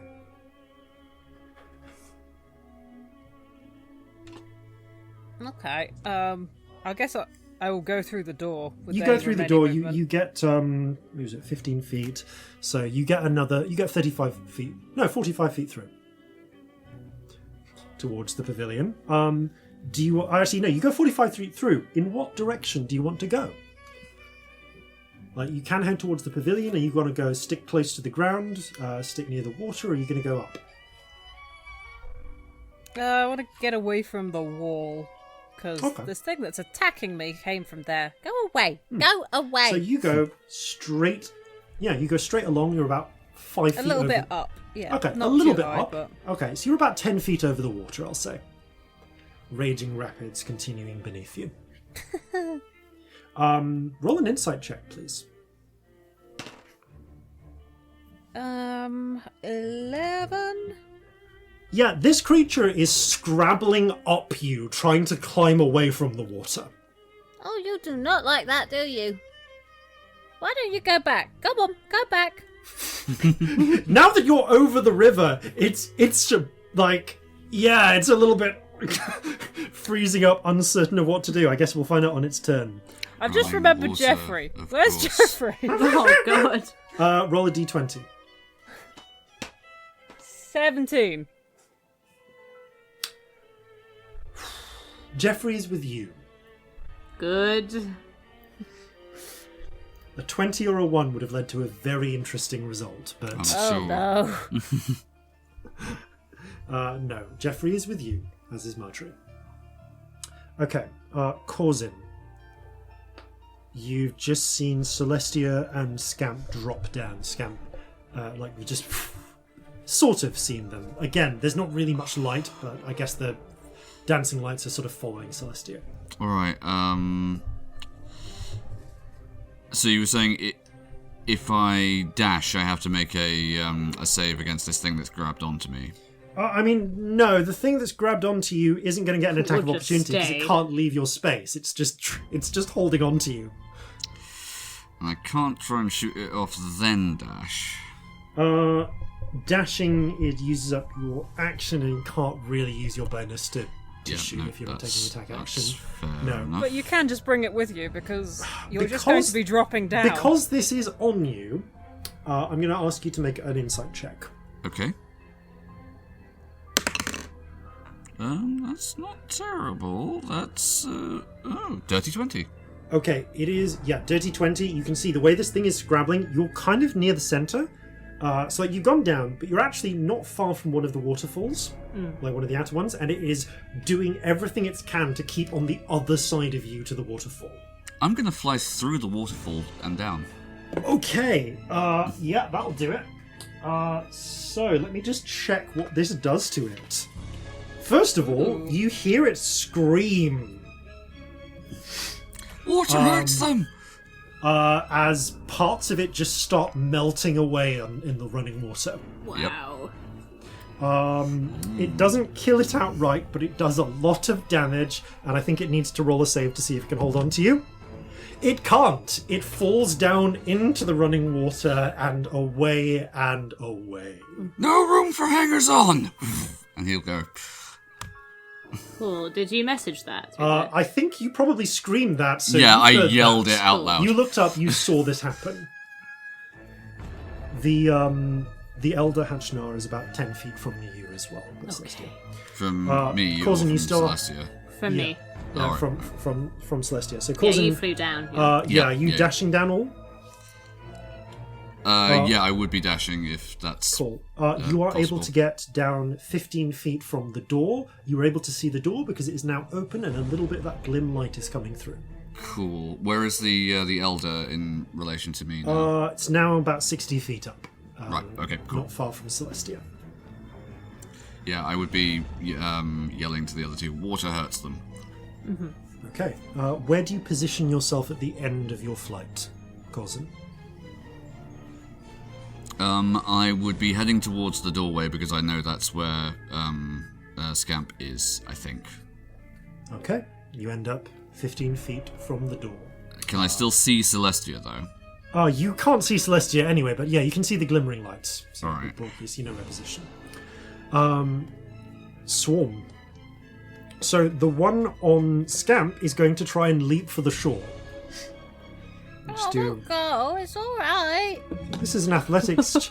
Oh no! It leaps. It misses. It plunges into the water, and you watch it Scott's gonna be scream so upset. and just melt down to its bones, and then nothing as it is carried away by the raging river. Oh, poor little thing. Yeah, your new friend is gone. Oh. Right, swarm attacks. We have to be careful, guys. These things die really easy in water. They can get hurt You hear them. really You hear easily. you hear the message coming through. Shut up! Still like Actually- falling and twisting in midair. Hearing this, can I see where Scamp is? Yes, you can see them just through the door. I'll say just about. You can see All them right. floating. Thought over the for next water. turn, but yep, cool. Yeah, All right. cool. So, Celestia, one leaps at you. Okay, it manages to latch on, but it doesn't manage a bite. The one already on you Got two on me.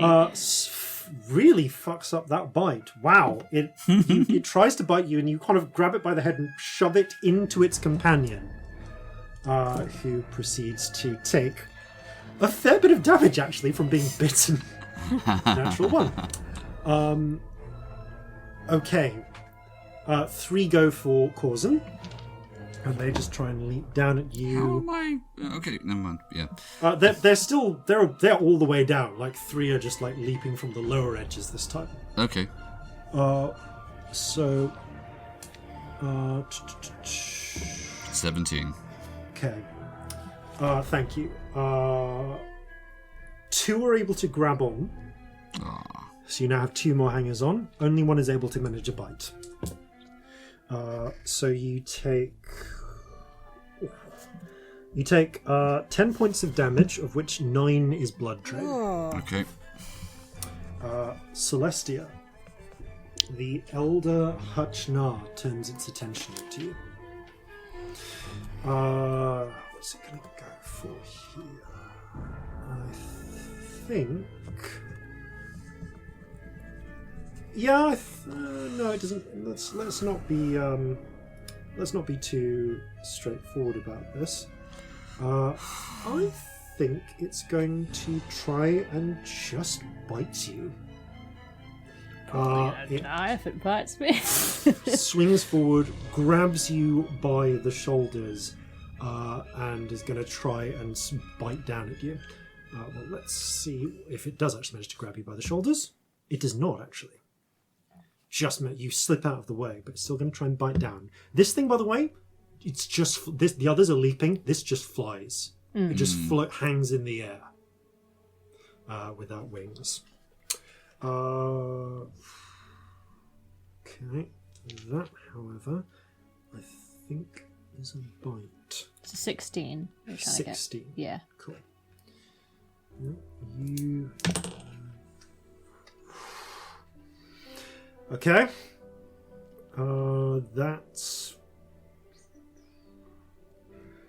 Okay, that's 13 points of damage, of which 7 is blood drain. God, I'm really fucked. Still up? Oh yeah, I'm still up. Okay, good. So 7 blood drain, 13 total, yeah? Yep. Cool. Okay. However, Single figures though. However, it's not able to grab hold of you, so you are able to slip away from it. I remember when my max hit points was this much back in the day. Oh yes, those halcyon days of level 3 or whatever it was. Something like that. Genuinely, like it's low. I'm under half max hit points. Like seriously. Yeah. It's a mark of Okay. how much Corzin has that I think his current total reduction is 43. Celestia.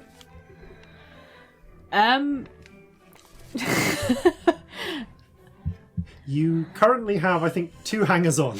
I'm going to scream and dash. Okay, you are easily able to make it. I think the flying down to the ground Yeah. is literally like twisting and falling and catching herself at the last moment. Yeah, you just fall Because straight I am down. in pain and I remember I can fly at the last moment. Yeah. I think that's what Yeah. happens. You catch yourself on the just before you hit the ground, and fly. Oh, I'd like to take. Can I take the Hachina through Hachina. the waterfall on the way? Is You that do! alright? Yeah. They both scream in horrible pain. And Because I let did hear what go. Corzin said. I lurch into a waterfall Yeah, you just mid-fall. lurch into a waterfall Yeah. as you fall into the central one and then back out.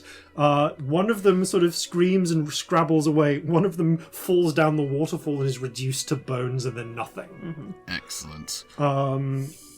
However, you are able to fly out of the door, past Corzin, and up to where Scamp is currently.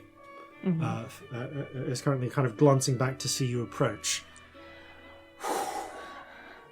I'm gonna look back. How far is Corzin? Corzin is 60 feet from you. Get in here! You get inspiration. Thank you. Okay. It's just panicking, and you see the D8. rainbow spirit just go "Ah!" like off her shoulders. Scamp, you are, I think, pretty much 60 feet from the pavilion now. Okay. I will go and touch down in the pavilion. Okay. At the pavilion, you see is a cloudstone structure with a sloped circular roof with a hole in the center, an oculus. Looking up, you can see the interior has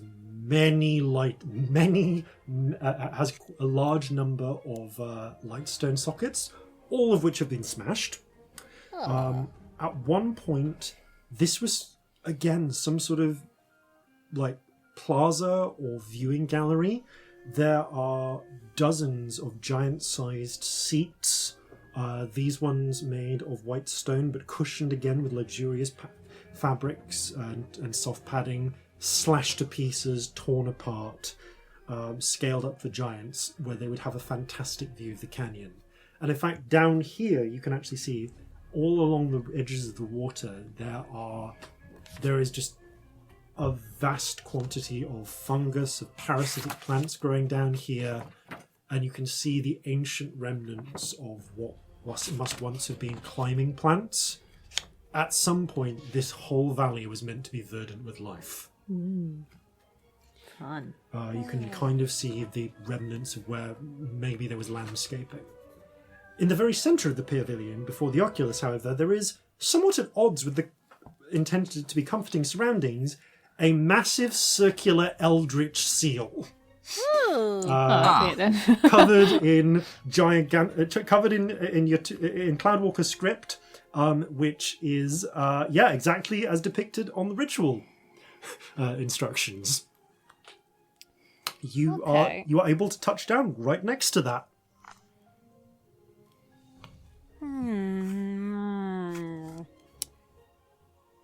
Are there any of these creatures anywhere immediately visible? Oh yeah. Other than coming through that door?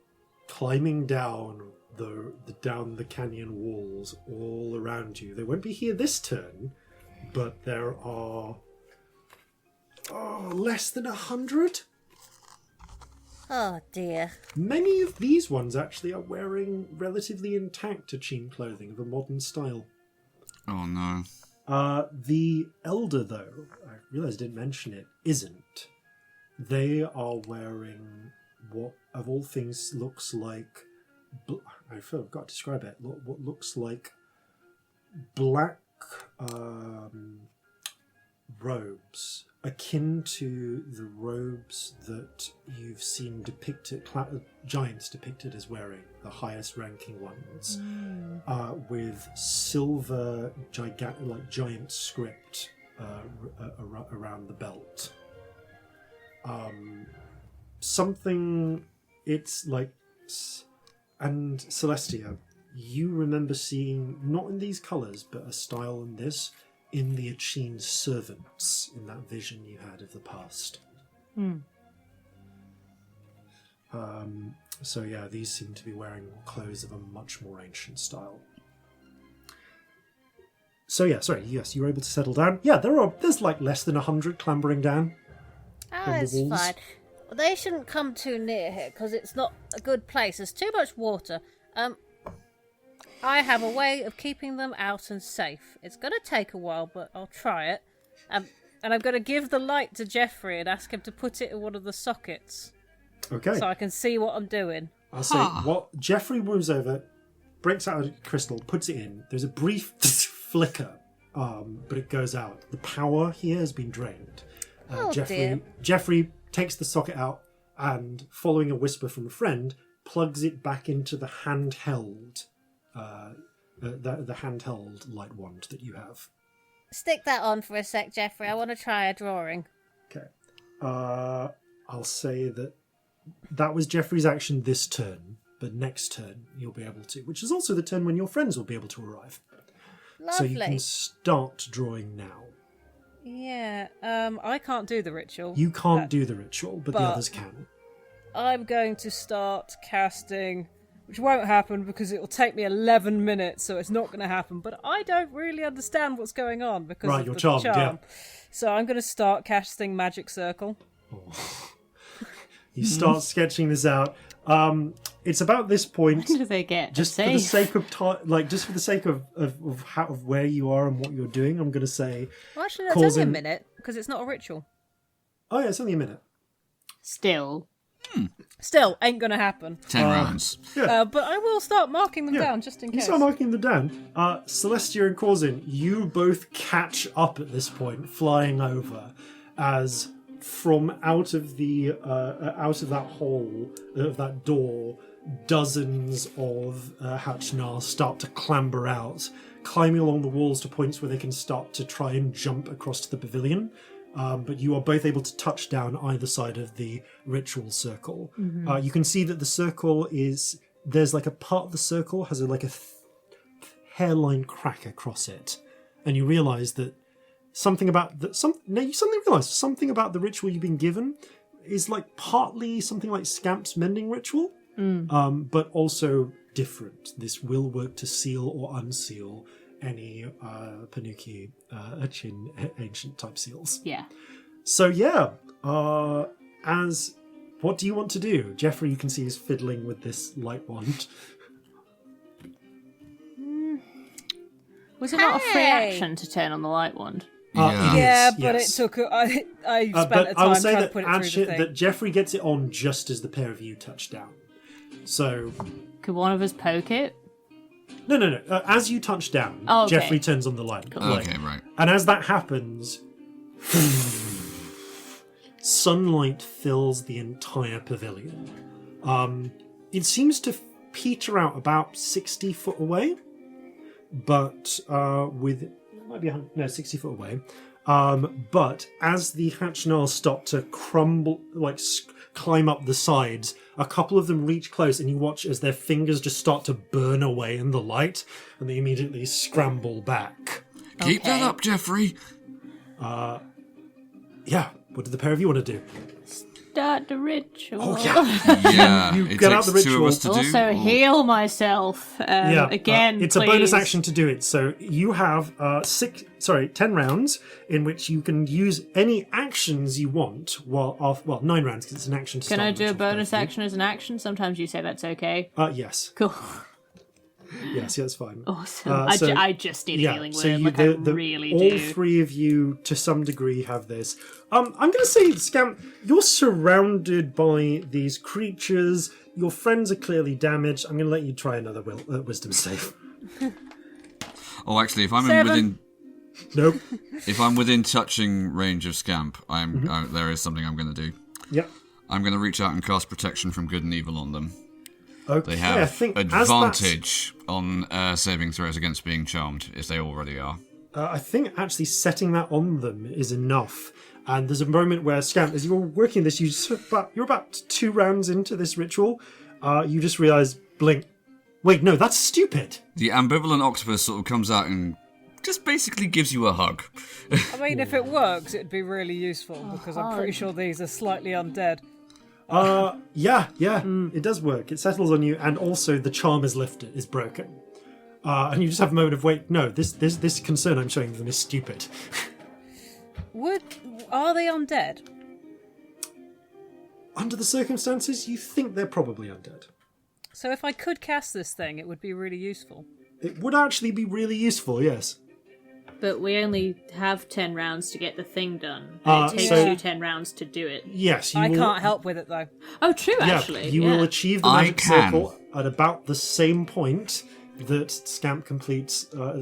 Scamp will complete the magic circle about the same point that you complete the ritual. Just in case it doesn't work and there's still loads of things there. Yeah. Yeah, that's actually If it- really not a bad shout. If it Unless they start attacking, in which case I'll do something. But right now, there's too many. important thing, is it going to take 10 rounds for both of us to cast this Yes. this ritual? Yeah. Right, Yeah, okay, you're using fine. up your bonus actions each time. Fine, You're just all right. focusing on it. So you quickly Just get because down. Corzin can also cast Magic Circle, it's just, fine. Yeah, no. I mean, it's happening anyway, so it's up Yeah. to you. But yeah, as the pair of you begin chanting the words that you don't entirely understand, it's the script is in Achene. It's phonetic. actually, We're no, just... it isn't even in Achene. No, it would be in Achene. It would be in Achene. Something happens, and the swarm of little fish spirits starts swirling around. The little glimmering light spirits, the music spirit, starts swirling as well around the circle. And after a few moments, and you see the ambivalent octopus sort of tilt their head, shrug, and start to join one edge of it, spreading their arms around, lengthening it to cover half the breadth of the circle. The rainbow spirit comes out and does the other half, if you'll permit. They do, and it goes a little bit further. The pair of them stretch forwards and into each other, the other spirits merging into this strange circle, and the knot of spirits grows close together and begins to your eyes to just flare with a strange multicoloured light. And for a moment, at the apex of the ritual, something like a cross, like a vaguely... It's a little nightmarish, actually. It's like if you crossed an achene with an octopus and made it rainbow-coloured. Kneels down and touches the circle. The hairline crack seals. The lines built into it flash with light. And this composite spirit crumbles suddenly, flickering back into its component parts. You get ambivalent octopus returns, rainbow spirit returns, lots of little song spirits return, the fish spirits return. And there's you see the rainbow spirit kind of shake around a bit, like it's a little bit... Was that a lot for you? Ambivalent octopus shrugs. But as that happens, you see the sky makes a sound like a clanging, and streams of golden light seal across it like the bars of a cage.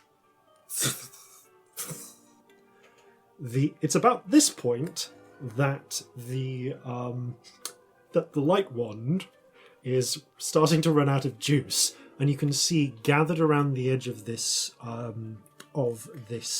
sphere of daylight are about 150 Hachnar. Oh god. And floating above them, 3 floating elder Hachnar, their eyes gleaming red, seeming like just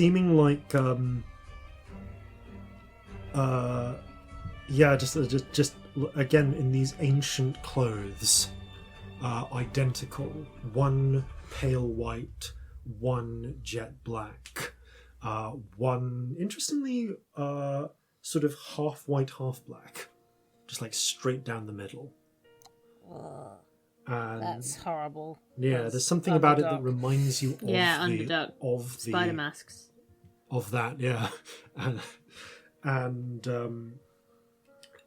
it's about that point that the light flickers, like it's about to go out. The creatures start getting closer and closer, and with a crack, the light wand breaks, and a 120-foot burst of daylight emerges, hurling a large number of the Hachnar backwards. Some fleeing to the walls, others failing and hitting the river instead. The 3 elders fly backwards and seem to transform into their shadowy eagle forms. It is a straight flight between here and the exit. Go! Time to... Does it look like it's sealed? Is it done? No. You can see the door, and you can see closing slowly over it. We have to Indiana Jones out of here. 2 curtains of golden light. 2 Indiana Jones is a verb now. Deal with it. Everyone just give me a dex check for race, please. Okay. Do I have any time to give people inspiration? Yes, you do. I already have it. I will say that you kind of like in the moments this happens, you can give 2 inspirations. Yeah, Gonna need it. just turn to Scamp and just give them a look. Like, we gotta go. There's a rainbow in my eyes. You get inspiration. So yeah. Dex save. That's bad. That's a 15. Okay. Did you use your inspiration? I did. Oh god. Yep. A save or a check? Save, I'm going to say. Yeah. Okay. Yeah. It's still a 15. 25. 26. Okay. Because of inspiration. The 3 of you flee, chasing into the up towards the distant gate, and chasing one on each of you are the 3 Elder Hatchnar, the originals. They first threw Scamp, zipping through into the sudden warmth out of the cold. Second, Celestia.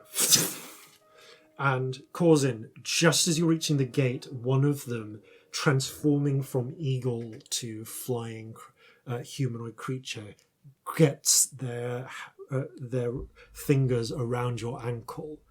You reach out, and Celestia and Scamp both grab a hand and pull you through, just as the golden doors slice shut behind you, severing the creature at its wrist. A hand drops to the ground, twitches, and turns into fine grey ash. You look back and you see just 3 figures, one clutching its stump, behind a wall of golden light, glaring as the stone door rises back up to seal it.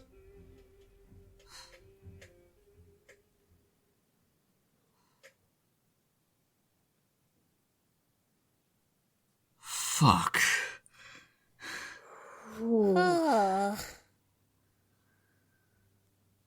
That was awful. That was really awful. Can I look around, try and get my bearings? Yeah, you're back in the cellar. The door is there, sealed. You are feeling very anemic. You also have quite a lot of mithril gardenware, garden equipment. Oh, nothing is okay. Nothing is even slightly okay. Here. I feel weird. Corzin is going to use the final 2 doses he has of his healer's kit to see to his companions. I'm alright. I'm not injured. It's weird. I am a bit, but don't worry about me. You are injured. Shut up. Right. I'm actually not that bad right now. You're all quite injured to some degree. Okay. Celestia's looking real bad. Out of character mechanically, would a healer's kit improve your situation in any way not negated by the reduction in hit points? Oh no! It's but the painkillers would be very useful. No, what I was more saying is like that. Scamp would be likely to regain a certain number of hit points from, you can from get the healer's D6 kit of being normal used. hit points, but you need. I'm to, only you need 10 down. Yeah, you need a long rest to recover the blood loss.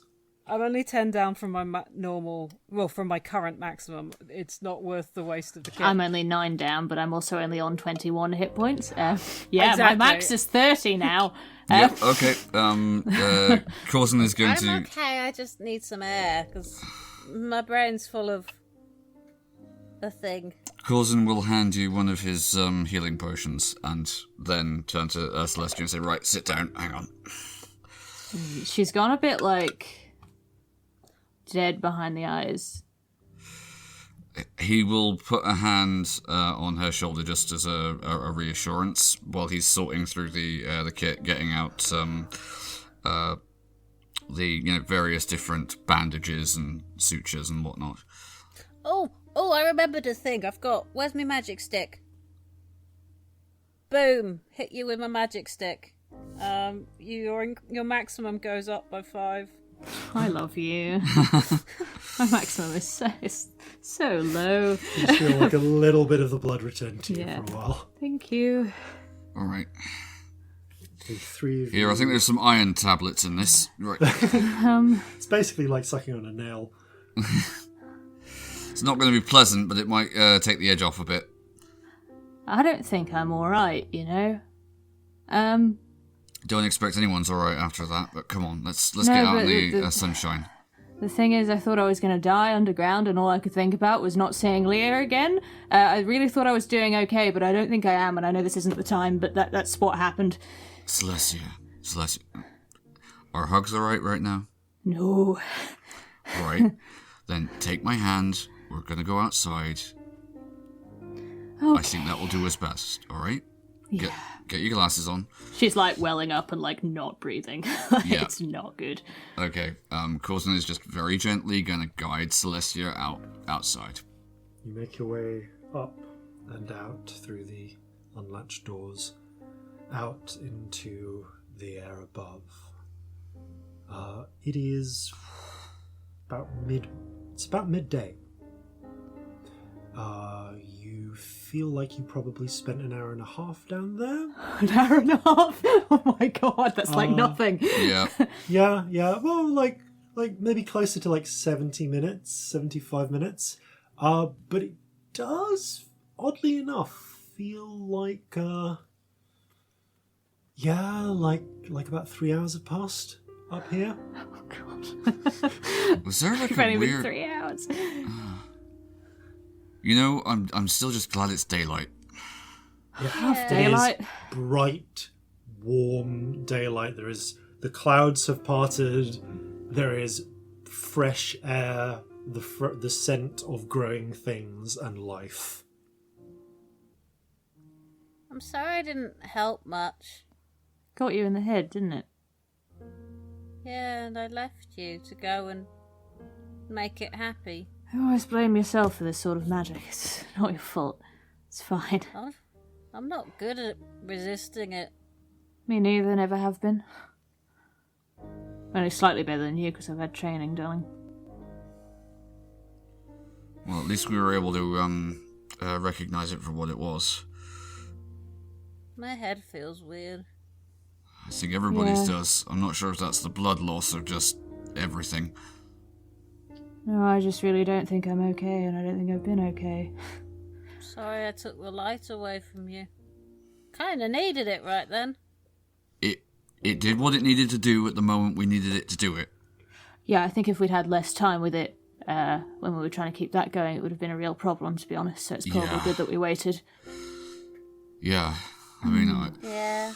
I wouldn't have fancied having to take the 50 on the left while you took the 50 in the middle and you had to take the 50 on the right. Oh, don't forget Jeffrey. Jeffrey could have had a few. Oh, yeah, definitely, Jeffrey. Oh, Jeffrey could have done at least 60. Jeffrey poses dramatically with the knife, although you can see they're shaking a little bit. Oh, Jeffrey. Jeffrey, come here. Alright. Come.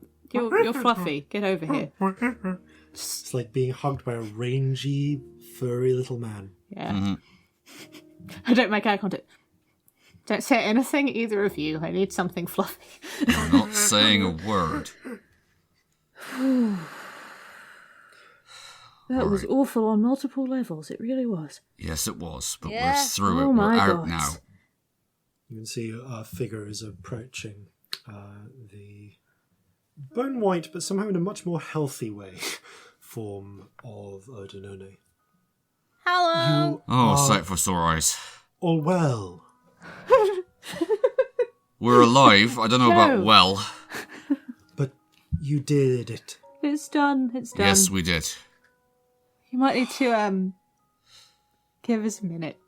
Of course. Yes. He steps I back. Oh suggest... no, you're welcome to be here. You might just need to give us a minute before we can go anywhere. Is all I mean. You're welcome here of by all course. means if you're okay with babbling He shit. looks a little awkward, but impressed and like trying to be empathetic, and says, "Of course, we will stay as long as you need. We cannot get back until you are ready to conjure horses." Yeah. True. That's not Also, my no, job, I'm sorry to say this, but I don't think there are any survivors. He looks down. nods, looks back up. There are, however, a lot of I did not Hatchna down there. He looks a little terrified. We did everything we could, but... Horribly, I don't know if this is comforting. It might not be. They're not walking around anymore. That is extremely comforting.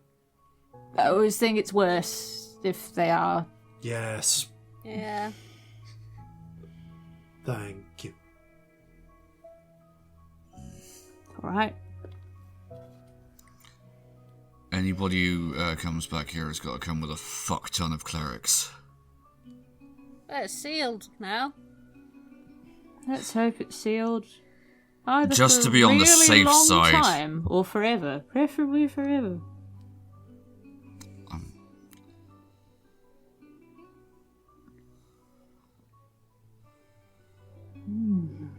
It's done, at least. Yeah. And they definitely shouldn't bring clerics round here. They don't like clerics round here. I don't really know how we got out of that.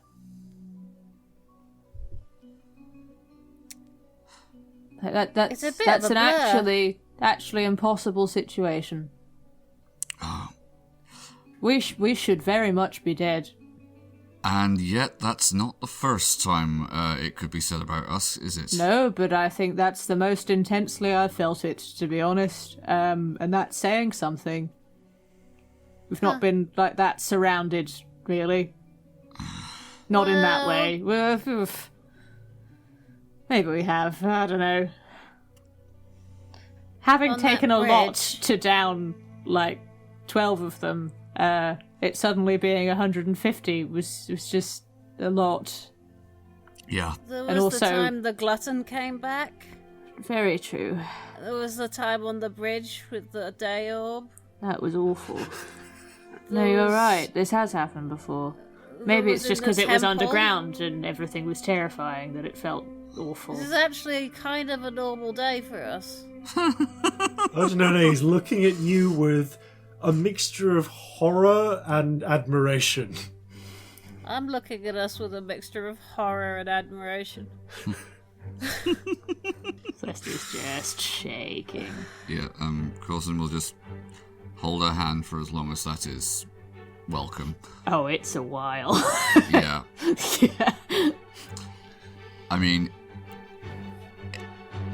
he may not have experienced this exact thing, but he's seen it and experienced close enough to it that I think he knows that's about as much as he can do right now. It's like can't stand properly upright shaking. I don't know Yeah. who has experienced that at this table, but like it's He says to Corzin, I don't think we're going anywhere for a while. I don't know, sits down, gets out some rations. You take between about an hour and a half Yeah. before easily. you're really in a state to travel. You gather up your things, and kind of seeing you survive whatever went down there, returns the various treasures to your safekeeping because because while he like would be quite happy to take them, he definitely seems to believe you're better at defending them than he is. Fair, honestly. And after all of this, definitely seems to trust you. You make the lightning ride back to Enyan. You are taken by Adnone back to his uncle's villa, for want of a better word. There's one thing I would say to him on the way there. It's like, Otinone, absolutely no judgment if this was the case. But you didn't expect us to come out of there, did you? I would like to put up a hand for lots of judgment if that is what you expected. He licks his lips and thinks, I would not have placed a large amount of money on all of you coming out. Wow, fuck you. No, it was fair enough. Shrugs awkwardly. Love that you didn't express this beforehand? I would have put no odds on me coming out. I mean, the large amount of money that was offered kind of told us all we needed to know about True. how bad it would be. We Very knew. true. I get it, but at the same time, I'm very glad we proved you wrong. As am I. Glad Corzin didn't die. Because then me and Scamp would too. Because Molly would kill us. That's all right. As long as you stay up, we can bring them back. True. I've got far too much to do yet to die today. Always. God, you're so fucking positive. It's awful.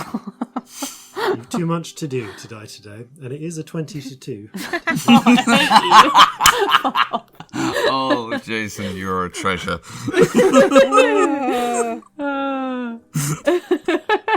This is what I put up with in my house every day. And yes, between 20 to 2 and 2, you do actually return. You bastard. You actually return back to Anyan, where you are escorted up to Telucinero. There we go, Telucinero's villa, where the elderly Achim greets you with a little bit, not exactly surprise, but a little bit more relief than you're entirely comfortable with. And a particularly expressive sort of hand at breastbone salute, and a bow, and a deeper bow. Corzin will return it. Welcome back. I am glad to see you. So are we. Yep. Oh, I am in your debt. No. there are no survivors there, but yeah, fine. I had not expected there to be. He says, frowning. Please, you look in need of rest. Yeah. Yes. There are That'd be nice. guest chambers in my house. Please stay the night. Don't mind if we do, thank Sounds you. like it might be good. I will have food prepared and drinks in your honor. Could do with a stiff drink myself, actually. Yeah, just some dinner. We don't need order. Thank you, though. He does that very subtle Achim quirk of the lips. I will, and says to you, Corzin, I will have a full bottle of Onaho prepared for you. Thank you. That's the blue minty strong Yes. alcoholic drink. Like minty herby tequila. I get drunk. Yeah. Like fuck drunk. Like You rest, you recover, and as day turns to night, you find a little bit of spirit returning to each of you, and a lot of blood. And as you take an extra night in Inyan than you expected, you end your day having potentially prevented another continent-ending plague. oh wow, it was Yeah. that bad. Okay. I mean, imagine if they Self-replicating go outside at undead. night. Yeah. Especially in an area where the people are particularly susceptible. It's a Yeah, problem. That's very bad. And find yourself enriched by your experiences, by 800 gold pieces worth of mithril jewelry, mithril gardening ware, and also by 3,500 gold pieces worth of sapphires. Yeah. Taking Sam, that do you want to put that down. on the ships? Oh, on the ship's manifest, right? Okay, so that's I mean, 30... like, Yeah. what do we all think? Yeah. Yeah, we're saving up for more ships, aren't we? Saving Like, for more Yeah. ships. 3,500 plus as 800. As you prepare to carry on when the following day comes with your journey south, always into the south. We'll pick up there next time. Thank you all very much for playing. Thank you all very much for listening. And farewell from all of us here at Flintlocks and Fireballs. Fair seas and natural 20s. Down in the dark they lie and wait, colourless and filled with hate. And once again I might well die, trapped somewhere far beneath the sky. So gather your muskets, gather your spears, we'll plunder the shores of Calcinea. No kraken, storm or spell we fear, so come and sail with us, my dear.